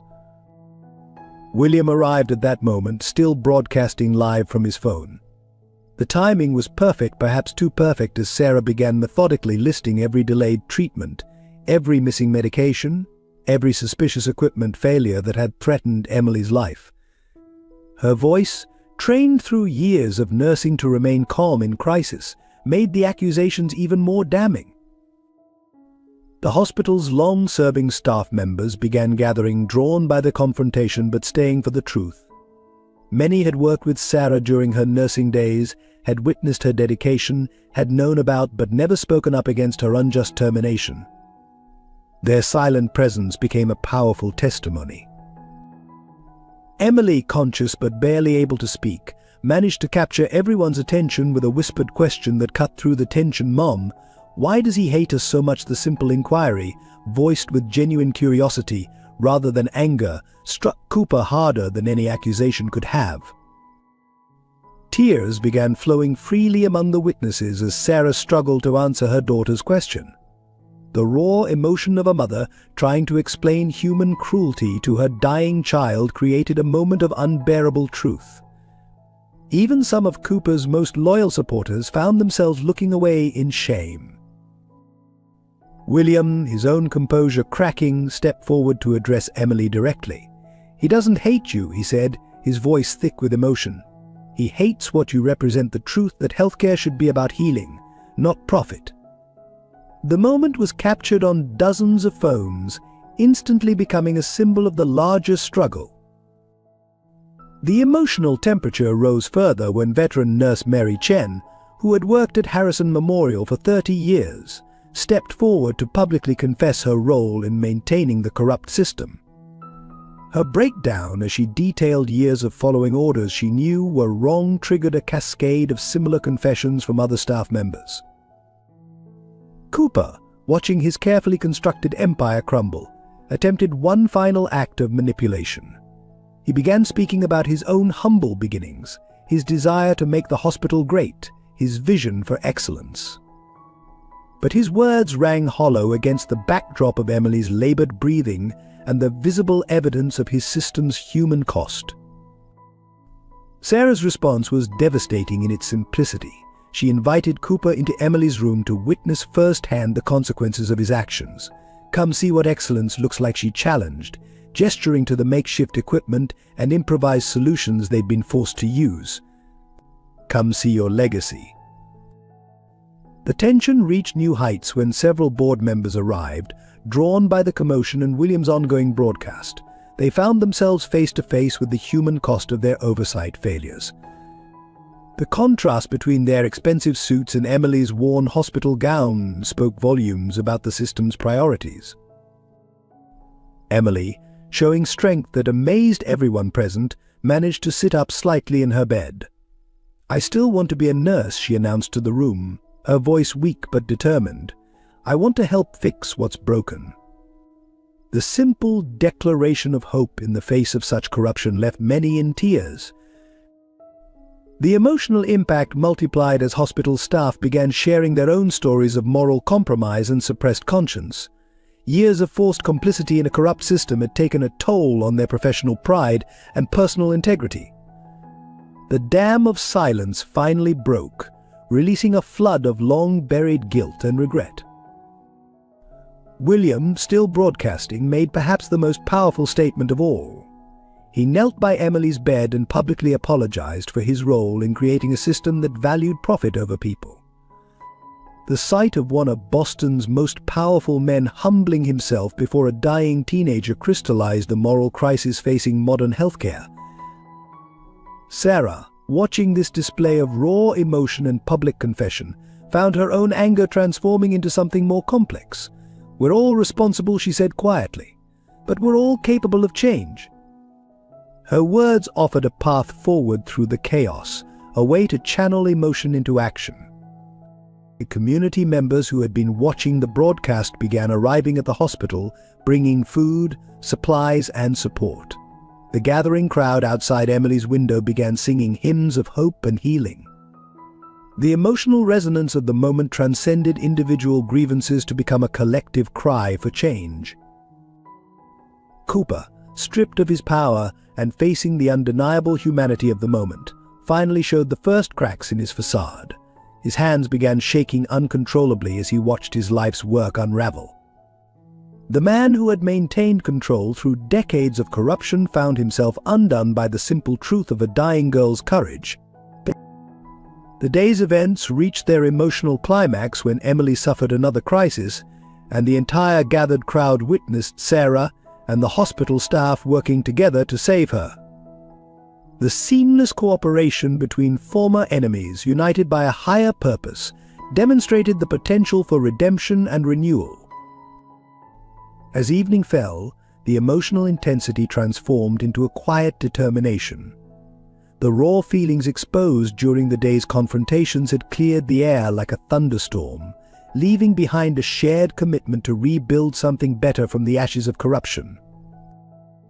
The cascade of revelations began when an anonymous worker, inspired by the day's events, released thousands of encrypted emails from Cooper's private server. The documents revealed a corruption network far more extensive and insidious than anyone had imagined, reaching into every corner of the healthcare system. The first bombshell came in the form of detailed records showing how Cooper had orchestrated Sarah's dismissal. Emails revealed a carefully planned campaign to discredit her, including fabricated evidence and coerced testimony. The documentation showed how thoroughly he had manipulated the system to silence a potential whistleblower. Even more shocking were the financial records showing systematic fraud in the hospital's drug procurement system. Patients had been charged for expensive medications while receiving cheaper alternatives, with the difference being funneled through a complex network of shell companies. The scheme had generated millions in illegal profits over the years. Williams' live broadcast captured the moment when board members first saw evidence of their own unwitting complicity. The complex web of financial transactions had been hidden behind legitimate-looking reports and professional presentations. Their horror at realizing how thoroughly they had been deceived was palpable. The revelation that hit hardest came from Cooper's personal files, a list of patients who had died because they couldn't afford proper treatment. Each case had been carefully documented and justified through seemingly legitimate medical reasons, but the pattern was clear: financial considerations had directly impacted treatment decisions. Cooper's network extended beyond Harrison Memorial.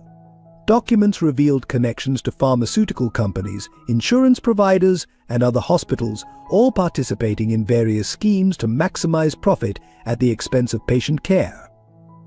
The corruption had become institutionalized, treated as a normal part of healthcare business. Sarah's original concerns about medication fraud, documented in her reports from 10 years ago, were vindicated in spectacular fashion. The evidence showed not only that she had been right, but that her discoveries had merely scratched the surface of a much larger conspiracy. Perhaps the most damning revelations concerned the hospital's prestigious research program. Clinical trial data had been manipulated to secure funding and approval for expensive treatments. Patient outcomes had been selectively reported, hiding negative results that might have affected profits. The human cost became devastatingly clear as former employees began sharing their stories. Nurses testified about being forced to provide substandard care to save costs. Doctors described pressure to perform unnecessary procedures. Support staff revealed how they had been coerced into falsifying records. Emily's case proved to be the key that unlocked everything. Her treatment records, when compared with billing documents, provided a clear example of how the system worked to exploit vulnerable patients.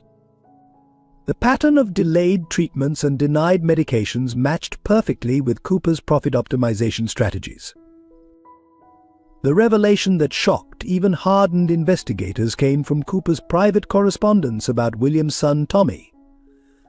Cooper had known about Sarah's role in saving Tommy's life and had deliberately hidden this information, understanding its potential to protect her during her later persecution.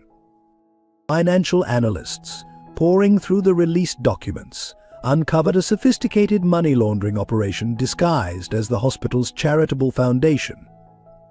Donations meant for patient care had been diverted into private accounts, while tax records were falsified to maintain the appearance of legitimate charitable work.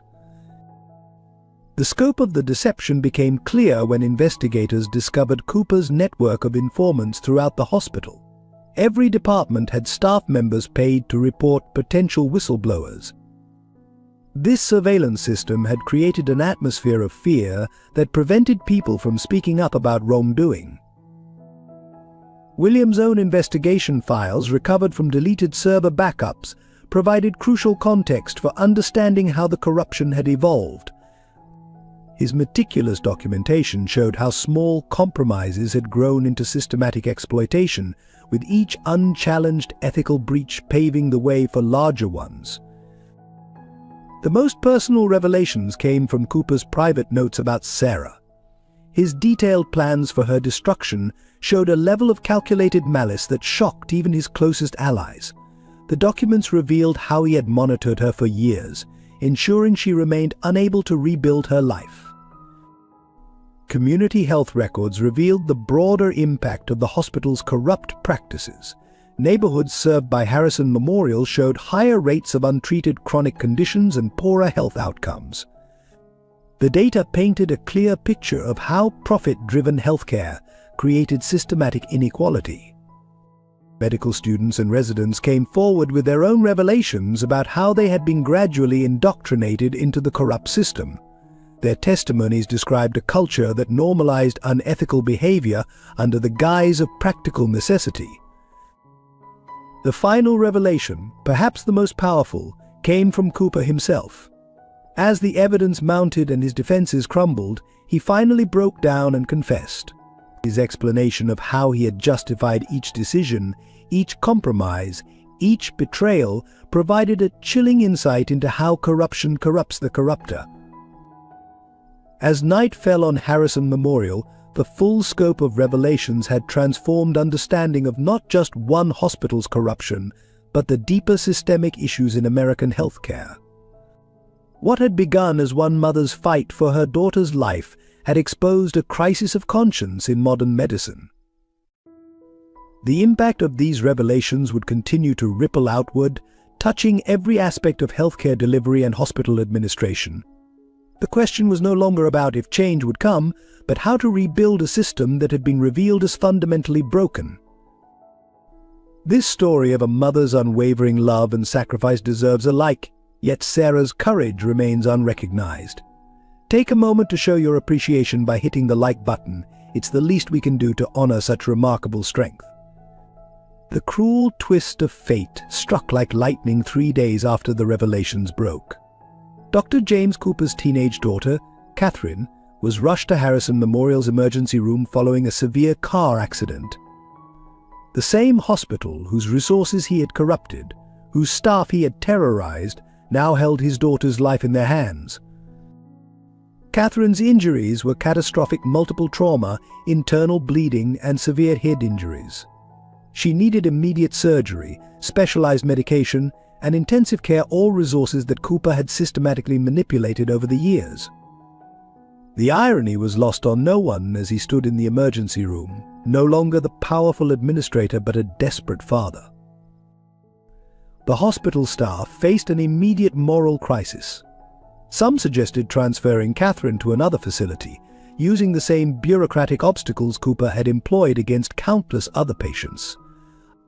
Others remembered their oath to heal, regardless of the patient's identity. The tension in the emergency room was palpable as medical professionals struggled with their conscience. Sarah, still maintaining her vigil by Emily's bedside, heard the commotion. When she learned the identity of the new patient, she did something that shocked everyone she offered to help. Drawing on her years of trauma nursing experience, she provided crucial information about Catherine's blood type and medical history, details she remembered from her time at the hospital. Cooper's transformation was immediate and devastating. His carefully constructed facade of professional detachment shattered completely as he watched his daughter fight for life. The man who had coldly denied care to countless patients now found himself begging the same people he had wronged to save his child. The situation became even more complex when it was discovered that the specialized medication Catherine needed was one of the items Cooper had manipulated in his pricing schemes. The hospital's supply had been diluted and mismanaged under his own policies. His daughter's life now hung in the balance of the very system he had corrupted. William Harrison, watching this unfold, saw an opportunity not for revenge but for redemption. He immediately authorized full access to all hospital resources for Catherine's care, demonstrating the standard of treatment that should have been available to all patients. His decision challenged the staff to rise above personal grievances. The surgical team that assembled for Catherine included doctors and nurses who had suffered under Cooper's administration. Yet they worked with unwavering dedication, showing the true spirit of medical professionals. Their commitment to saving his daughter, despite their history with him, became a powerful testament to their integrity. As Catherine's surgery progressed, Cooper experienced firsthand the anxiety of waiting without information, the helplessness of being unable to influence outcomes with money or power. He sat in the same uncomfortable chairs where countless families had waited while he had denied them care, facing the same uncertainty he had inflicted on others. The parallel between Catherine and Emily's situations became impossible to ignore. Both teenagers, both fighting for their lives, both dependent on a system that their fathers had influenced in vastly different ways. The two girls' rooms were just doors apart in the ICU, their monitors beeping in unintentional synchronization. In a moment of complete vulnerability, Cooper found himself outside Emily's room, watching Sarah tend to her daughter with the same care he hoped others were showing Catherine. The weight of his actions, the lives he had impacted, the families he had destroyed, it all came crashing down on him in that moment. The tragedy reached its peak when Catherine developed complications directly related to the diluted medications, a problem created by her father's own policies. The medical team struggled to compensate for the compromised supplies, working against the very systems Cooper had put in place.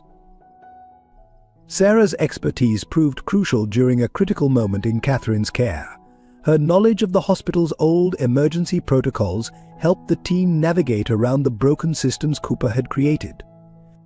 The sight of his daughter's life being saved by someone he had tried to destroy broke something fundamental in Cooper's psyche. Through the long nights of Catherine's recovery, Cooper experienced every aspect of the broken healthcare system he had helped create. He felt the frustration of dealing with insurance paperwork, the anxiety of waiting for test results, the fear of each new complication. His daughter's survival now depended on the very people he had wronged. The ultimate tragedy lay not in Catherine's condition, which eventually stabilized, but in the realization that hundreds of other daughters, sons, mothers and fathers had faced similar crises without the resources now being devoted to Cooper's child. This understanding seemed to age him visibly, transforming him from a powerful administrator into a broken man confronting the consequences of his choices. The collapse of Harrison Memorial's corrupt system was as spectacular as it was devastating.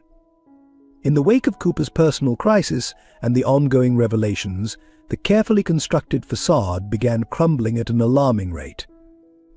The first major blow came when the hospital's accreditation board announced an emergency review, freezing all non-essential operations. Insurance companies, sensing liability, began withdrawing coverage for certain procedures. The domino effect was immediate and catastrophic. Scheduled surgeries were cancelled, clinical trials suspended, and referrals diverted to other facilities. The prestigious hospital that had once been the crown jewel of Boston's medical community now faced a crisis of confidence. The financial impact hit like a tsunami. As investigators froze suspicious accounts, the hospital found itself unable to meet basic operational costs. Staff paychecks were delayed, suppliers demanded immediate payment, and critical maintenance was postponed. The physical infrastructure began showing signs of strain, mirroring the institutional breakdown. Long-standing patients, including those in the middle of critical treatment protocols, faced impossible choices. Many were forced to seek care elsewhere, their trust in Harrison Memorial shattered by the revelations of systematic fraud. The exodus of patients created a snowball effect, further destabilizing the hospital's already precarious financial situation. The human cost became painfully evident as dedicated medical professionals watched their life's work crumble. Surgeons with decades of experience found their reputations tainted by association. Nurses who had devoted their careers to the hospital faced uncertain futures. Support staff, many living paycheck to paycheck, confronted imminent unemployment. But media coverage turned increasingly hostile as new details emerged daily. Local news stations broadcast interviews with former patients who had suffered under the corrupt system. National outlets picked up the story, turning Harrison Memorial into a symbol of everything wrong with American healthcare. The hospital's name became synonymous with medical corruption. The breakdown of internal systems accelerated as key personnel began leaving. Department heads resigned rather than face investigation. Administrative staff, fearing legal consequences, abandoned their posts. The exodus of experienced employees created dangerous gaps in patient care protocols and safety procedures. William Harrison watched helplessly as the institution his family had built over generations imploded. Each new revelation, each departed employee, each cancelled procedure felt like a personal failure. The weight of responsibility for not recognizing and stopping the corruption sooner pressed down on him with crushing force. Emergency services, once the hospital's pride, struggled to maintain basic standards.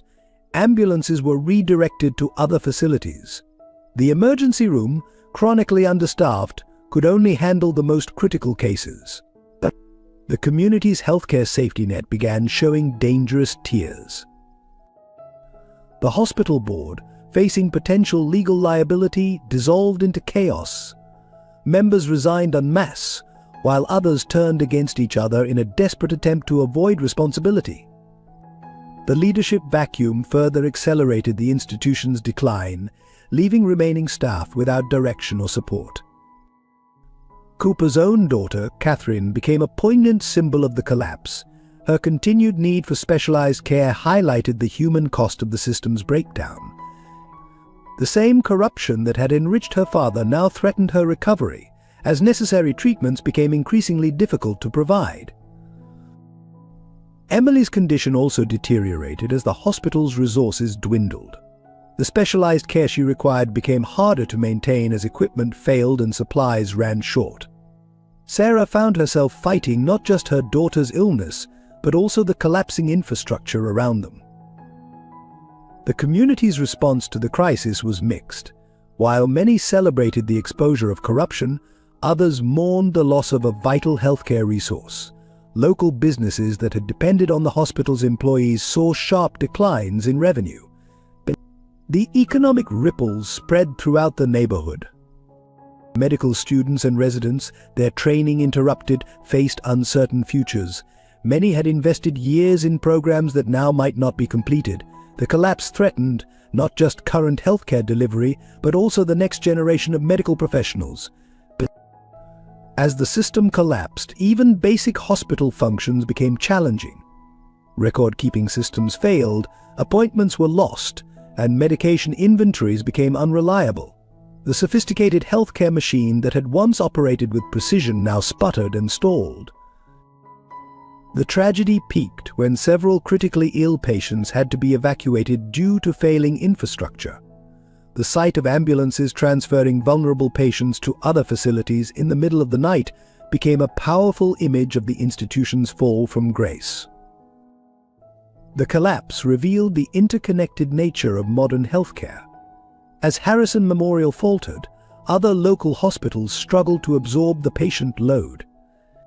The entire region's medical ecosystem showed signs of strain, demonstrating how one institution's failure could threaten an entire community's health. Through it all, the remaining staff struggled to maintain some semblance of care for those who couldn't be transferred. Their dedication in the face of systematic failure demonstrated both the best and worst of the healthcare system: individual excellence undermined by institutional corruption. The emotional devastation that followed Harrison Memorial's collapse affected everyone involved in ways both profound and unexpected. Staff members who had dedicated their careers to the hospital wandered the increasingly empty corridors like ghosts, their professional identities shattered by the institution's disgrace. Each closing department, each departing colleague deepened the collective trauma. For William Harrison, the weight of betrayal and failure manifested in visible physical decline. His hair turned noticeably grayer, deep lines etched themselves around his eyes, and his once commanding presence diminished. Sleepless nights spent reviewing years of missed warnings and ignored signs took their toll, aging him beyond his years. Sarah Miller's emotions proved more complex, vindication mixed with grief as she watched the institution that had both defined and destroyed her career crumble. The sight of former colleagues who had turned their backs on her now facing their own professional crises brought no satisfaction, only a deep sadness for all that had been lost. Emily's response to the chaos around her showed wisdom beyond her years. Despite her weakening condition, she became a source of comfort for the nurses and doctors who continued to care for her. Her quiet strength in the face of both personal and institutional crisis touched everyone who entered her room. Cooper's transformation was perhaps the most dramatic. The formerly powerful administrator became a hollow shell of himself, spending hours sitting silently beside his daughter's bed. The parallel between Catherine's fight for survival and the consequences of his actions seemed to break something fundamental in his psyche. The younger staff members struggled with disillusionment. Medical residents who had begun their careers full of idealism now questioned everything they had been taught. The revelation that their mentors had been complicit in systematic corruption shook their faith in the entire medical profession.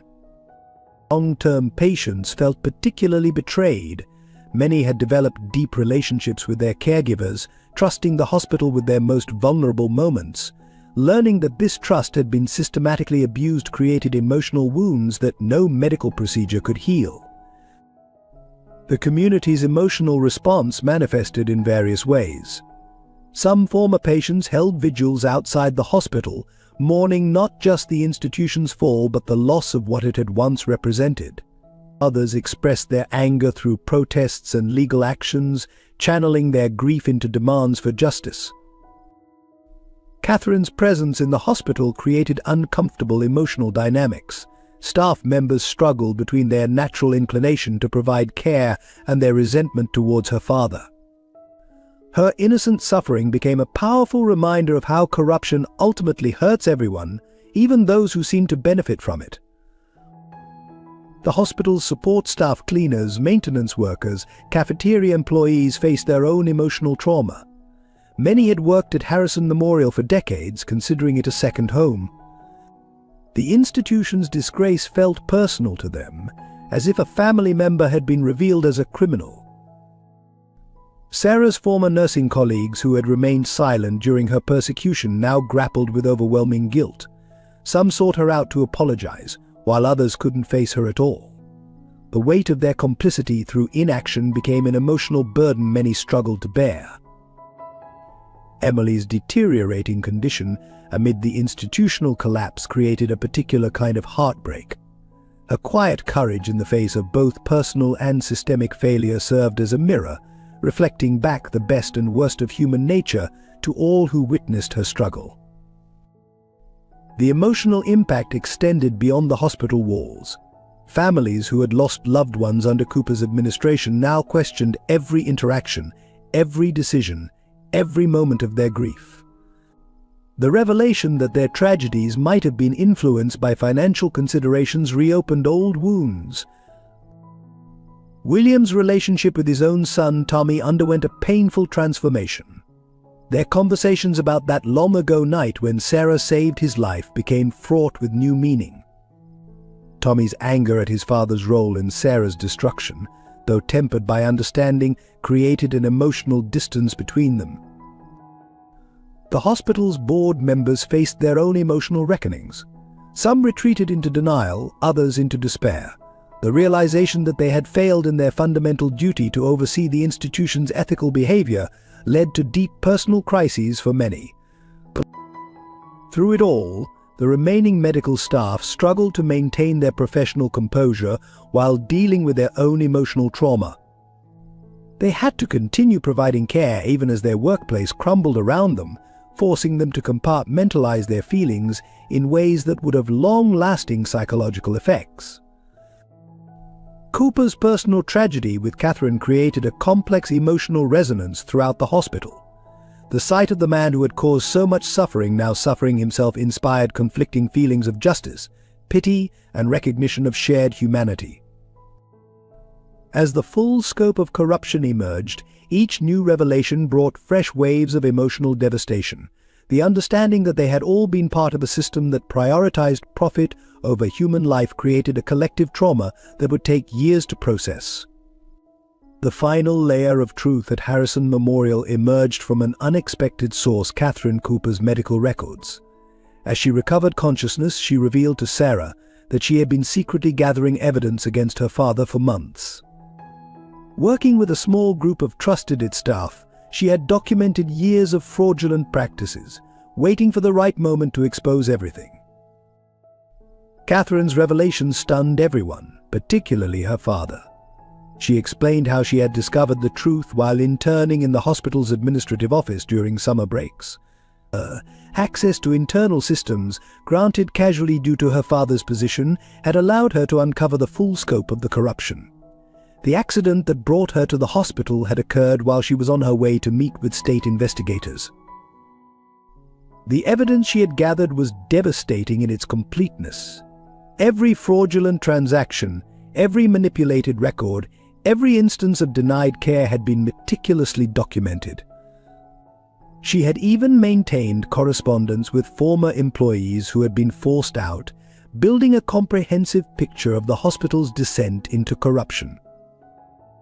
Sarah found herself forming an unexpected bond with Catherine during these revelations. The young woman's determination to expose the truth, even at the cost of her relationship with her father, resonated deeply with Sarah's own experience. The conversations during Catherine's recovery became a crucial part of the healing process for both families. The most shocking revelation came when Catherine exposed the existence of a second set of books, maintained in an offshore account. These records showed that the corruption had begun even earlier than suspected, predating Cooper's tenure as administrator. The hospital's ethical decay had roots stretching back decades, implicating previous administrators and board members. But William Harrison was forced to confront his own family's role in this longer history. Documents revealed that his father, the hospital's former chairman, had initiated some of the earliest corrupt practices under the guise of financial efficiency. This discovery shook William's understanding of his own legacy and purpose. Cooper's reaction to his daughter's revelations proved unexpected. Rather than anger or denial, he showed a kind of desperate relief. In a lengthy confession to the board, he described how the system had corrupted him gradually, each compromise leading to another until he could no longer recognize himself in the mirror. The final piece of the puzzle emerged when Catherine revealed the existence of a hidden fund accumulated through years of fraudulent billing. This money, intended as Cooper's retirement insurance, instead became the seed money for the hospital's reformation. In a twist of fate, the profits of corruption would fund its own correction.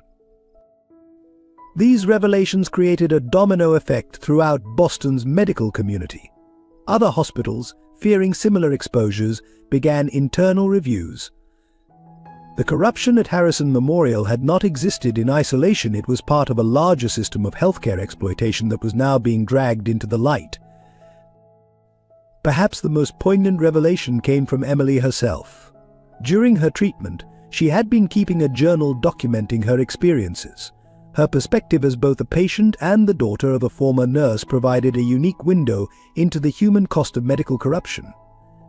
Her writings would later become a powerful testimony in the efforts to reform the healthcare system. Through all these revelations, Sarah maintained her dignity and focus on Emily's care. When asked why she didn't show more anger toward those who had wronged her, she simply replied, "Healing is more important than vengeance." Her words became a guiding principle for the hospital's eventual reformation. The truth, finally fully exposed, created an opportunity for genuine change.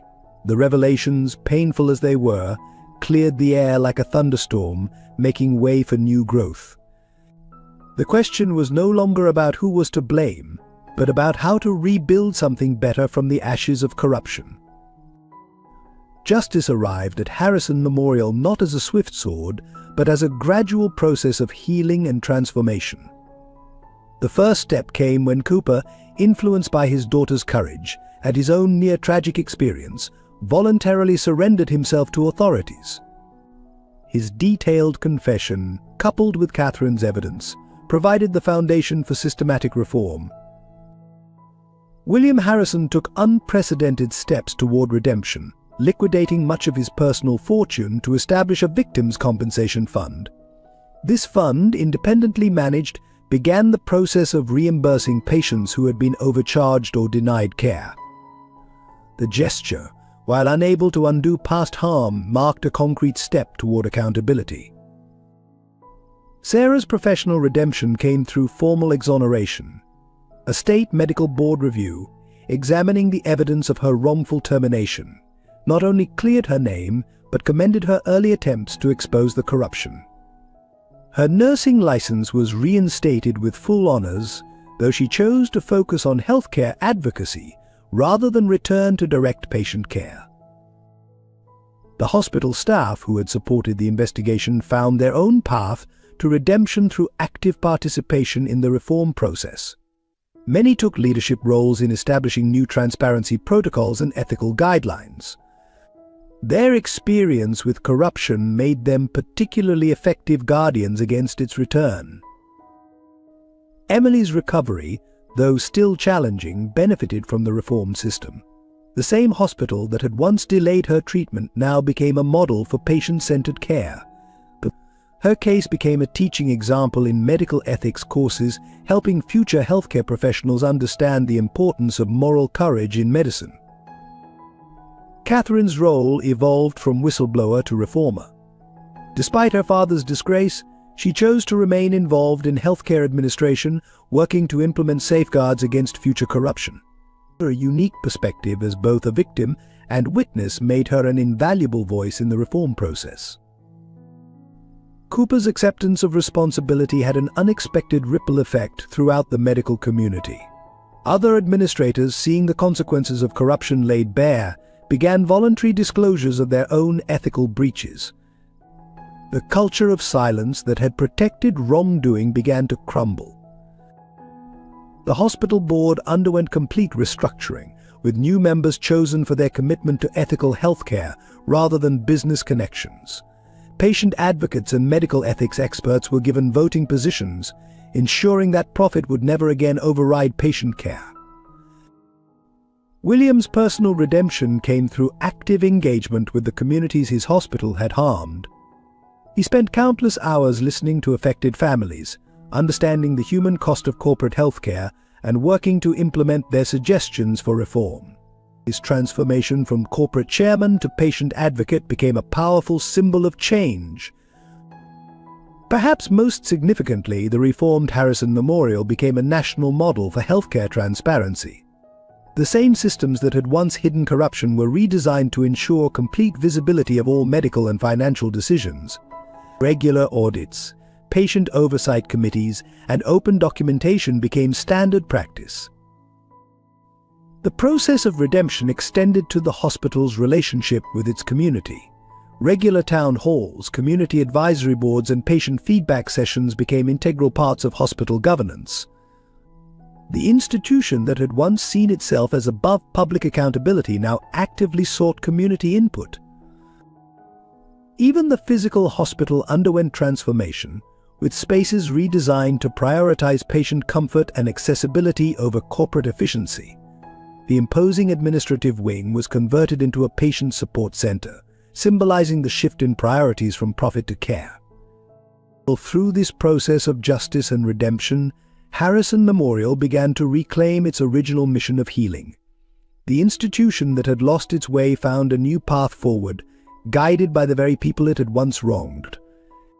The road to redemption proved challenging, but each step helped restore faith in the possibility of ethical healthcare. In the aftermath of Harrison Memorial's transformation, the most remarkable developments came from unlikely partnerships that emerged from the crisis. Former adversaries found common ground in their commitment to reform, creating alliances that would have seemed impossible months earlier. The most surprising collaboration formed between Sarah and Catherine Cooper. Despite their family's history, the two women discovered shared vision for healthcare reform. Catherine's insider knowledge combined with Sarah's frontline experience created a powerful advocacy team. Together, they began developing training programs to help healthcare workers identify and report ethical concerns. William Harrison and Cooper's former whistleblowers formed an unexpected coalition. The employees who had been forced out over the years brought valuable perspectives on preventing corruption, while William's business expertise helped make their solutions financially viable. And their working group became a model for other hospitals struggling with similar issues. Emily, despite her ongoing recovery, formed a youth patient advocacy group that included Catherine and other young people affected by medical corruption. Their fresh perspective and social media savvy brought new energy to healthcare reform efforts. The group's hashtag campaigns and personal stories reached audiences that traditional advocacy had missed. The hospital's reform board included an unprecedented alliance between business leaders and community activists. Former opponents in healthcare debates found themselves working together to balance financial sustainability with ethical patient care. Their successful collaboration challenged assumptions about the inevitability of conflict between profit and ethics. Perhaps most surprisingly, some of Cooper's former allies in administration became dedicated reformers. Their intimate knowledge of how corruption had operated made them particularly effective at designing preventive measures. Their transformation from enablers to watchdogs demonstrated the potential for individual redemption. The medical staff formed new alliances across traditional hierarchical boundaries. Doctors, nurses, and support staff created joint committees to oversee patient care decisions. This collaborative approach, breaking down old power structures, helped prevent the isolation that had allowed corruption to flourish. Local community organizations, once skeptical of the hospital, became active partners in its reformation. Religious leaders, social workers, and neighborhood advocates joined medical professionals in patient support programs. These partnerships helped rebuild trust between the hospital and the communities it served. Former patients and their families, including those who had suffered under the corrupt system, formed support networks that evolved into advisory boards. Their experiences helped shape new policies on everything from billing practices to patient communication. The hospital's transparency initiatives were largely based on their recommendations, but even the local media, which had once been hostile to the hospital, developed a collaborative relationship with its new leadership. Regular access and honest communication replaced the defensive posturing of the past. Journalists became partners in holding the institution accountable while acknowledging its progress. The legal teams that had once opposed each other in malpractice suits found themselves working together on reform initiatives. Defense attorneys and patient advocates collaborated on new protocols for addressing medical errors honestly while protecting both patients and practitioners. Technical experts who had maintained Cooper's corrupt systems redirected their skills toward creating transparency tools. Their understanding of how technology could hide wrongdoing helped them design solutions to prevent future abuse. Their redemption came through using their expertise to protect rather than deceive. Healthcare workers who had been silenced under the old system partnered with compliance officers to create new reporting mechanisms. Their practical experience helped ensure that new policies would work in real-world conditions. The resulting protocols became models for other institutions. These unexpected alliances demonstrated that meaningful reform required diverse perspectives and experiences. The collaboration between former enemies proved more effective than any single group could have been alone. Their success challenged cynical assumptions about the impossibility of real change in healthcare. The transformation of adversaries into allies became one of the most powerful symbols of Harrison Memorial's renewal. It showed that even the deepest divisions could be bridged when people united around a common commitment to ethical healthcare. The transformation of Harrison Memorial reached its symbolic culmination 1 year after the crisis began, on the day Emily Miller completed her final round of treatment. The hospital that had nearly destroyed her life had become the institution that saved it, marking a full circle in its journey from corruption to redemption. Emily's recovery proved more than medical, it became a metaphor for the hospital's own healing. Her strength returned gradually, just as the institution rebuilt its integrity step by step. The day she walked unassisted through the oncology ward, smiling at staff who had become like family, represented victory not just over cancer but over a system that had once valued profit over human life. Sarah's vindication came in waves.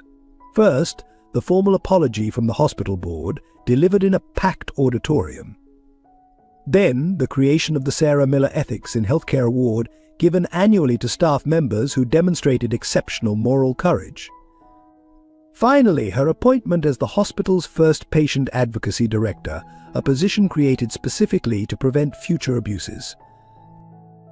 William Harrison found his own resolution in stepping back from administrative control while remaining involved in the hospital's ethical oversight. He dedicated himself to sharing the lessons learned from Harrison Memorial's transformation, traveling to healthcare institutions nationwide to speak about the importance of maintaining moral integrity in medical administration. Cooper's story concluded with a measure of redemption. While serving his sentence for healthcare fraud, he became an advocate for reform, providing testimony that helped expose corruption in other institutions. His relationship with Catherine, though forever changed, slowly rebuilt itself around their shared commitment to preventing others from following his path. The hospital staff discovered a new sense of purpose and pride in their work. The fear and silence that had characterized the Cooper era gave way to open communication and mutual support. Regular ethics forums, where staff at all levels could raise concerns without fear of retaliation, became a cornerstone of the hospital's new culture. Catherine found her calling in healthcare reform, combining her business education with her first-hand experience of corruption's human cost. She worked alongside Sarah to develop training programs for identifying and preventing healthcare fraud, their unlikely partnership symbolizing the possibility of healing even the deepest institutional wounds. The reformed Harrison Memorial became a national model for ethical healthcare delivery. Other hospitals sent representatives to study its transparency protocols and accountability measures. The same institution that had exemplified healthcare corruption became a beacon of hope for industry-wide reform. Emily's dream of becoming a nurse evolved into something even more impactful. As she recovered, she began speaking to medical students about patient experiences, helping future healthcare providers understand the human impact of their decisions. Her perspective, as both a survivor of medical corruption and a future healthcare provider, proved invaluable. The hospital's physical transformation reflected its ethical renewal. The imposing administrative offices were converted into patient support spaces. The cold, corporate aesthetics gave way to warm, welcoming environments designed with patient comfort in mind. Even the hospital's motto changed from excellence in healthcare to healing with integrity. Community trust rebuilt slowly but steadily. Local families who had once warned each other away from Harrison Memorial began returning, drawn by stories of its transformation. The hospital's transparent pricing, ethical treatment protocols, and genuine commitment to patient care gradually earned back public confidence. The resolution brought personal healing for many involved. Staff members who had struggled with guilt over their silence during the Cooper era found peace in their contributions to reform. Patients who had suffered under the corrupt system saw their experiences validated and their suggestions for improvement implemented. Perhaps most significantly, the resolution demonstrated that positive change in healthcare was possible. Harrison Memorial's transformation from a symbol of corruption to a model of ethical care provided hope for reform throughout the medical system.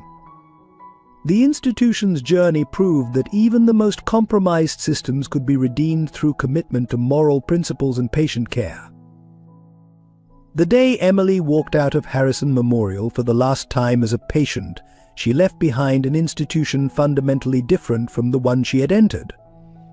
Her mother's vindication, William's redemption, and the hospital's transformation had converged to create something new, a healthcare facility that truly put healing first. The transformation of Harrison Memorial sparked a nationwide movement for healthcare reform that extended far beyond the hospital's walls. Within 2 years, similar investigations were launched at major medical institutions across the country, each revealing varying degrees of systemic corruption that had once seemed untouchable.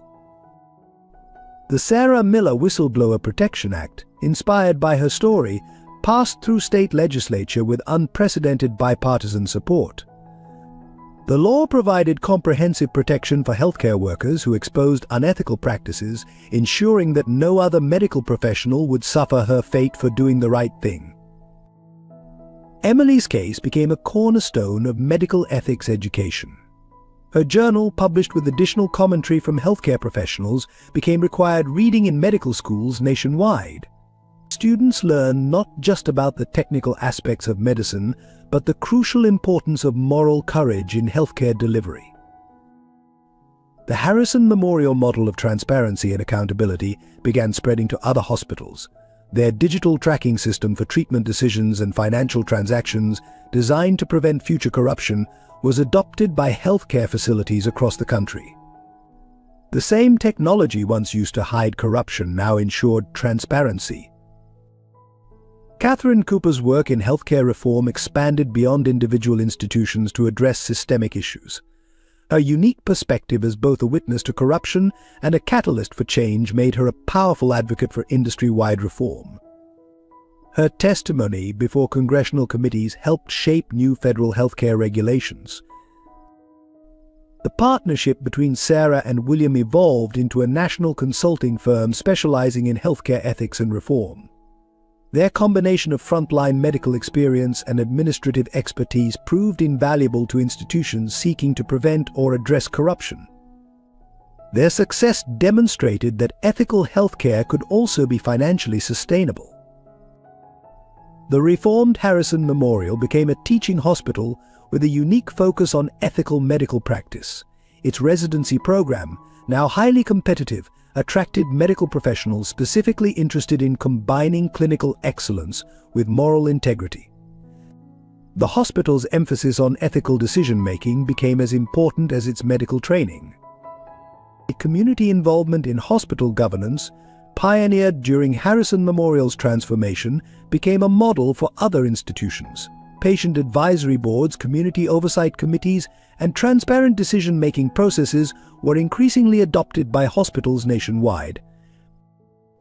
Research programs at Harrison Memorial shifted focus to studying the relationship between ethical healthcare delivery and patient outcomes. Their findings, demonstrating that moral integrity in medical practice led to better health results, provided scientific support for the importance of ethical reform. The hospital's financial transformation proved equally influential. Their transparent pricing model, ethical billing practices, and commitment to accessible care demonstrated that hospitals could maintain financial stability while prioritizing patient welfare. Other institutions began adopting similar approaches. Emily's youth advocacy group grew into a national organization, connecting young patients across the country and amplifying their voices in healthcare policy discussions. Their perspective brought fresh energy to reform efforts and ensured that future changes would consider the needs of younger patients. The legal framework established during Harrison Memorial's reformation created precedents for addressing healthcare corruption nationwide. Their methods for investigating fraud, protecting whistleblowers, and implementing reforms became templates for other institutions facing similar challenges. William's new role as an advocate for ethical healthcare administration influenced a generation of hospital leaders. His candid discussions about the dangers of prioritizing profit over patient care, drawn from personal experience, helped change the culture of hospital management across the country. The impact on medical education extended beyond ethics courses.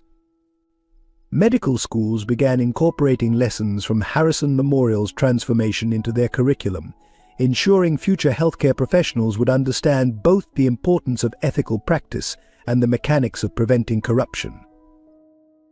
The ripple effects of Harrison Memorial's transformation continued to spread, influencing healthcare policy, medical education, and hospital administration across the nation.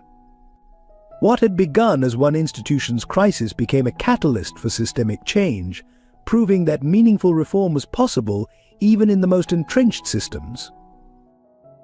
10 years after the crisis that transformed Harrison Memorial, a special ceremony marked the hospital's complete rebirth. The occasion was the graduation of Emily Miller from medical school, now doctor. Emily Miller, preparing to begin her residency at the very institution that had nearly failed her a decade before. The hospital's main auditorium was filled with faces that told the story of transformation.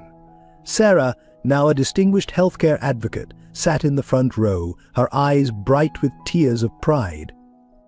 William Harrison, his hair now fully white but his spirit renewed, stood at the podium to deliver the keynote address.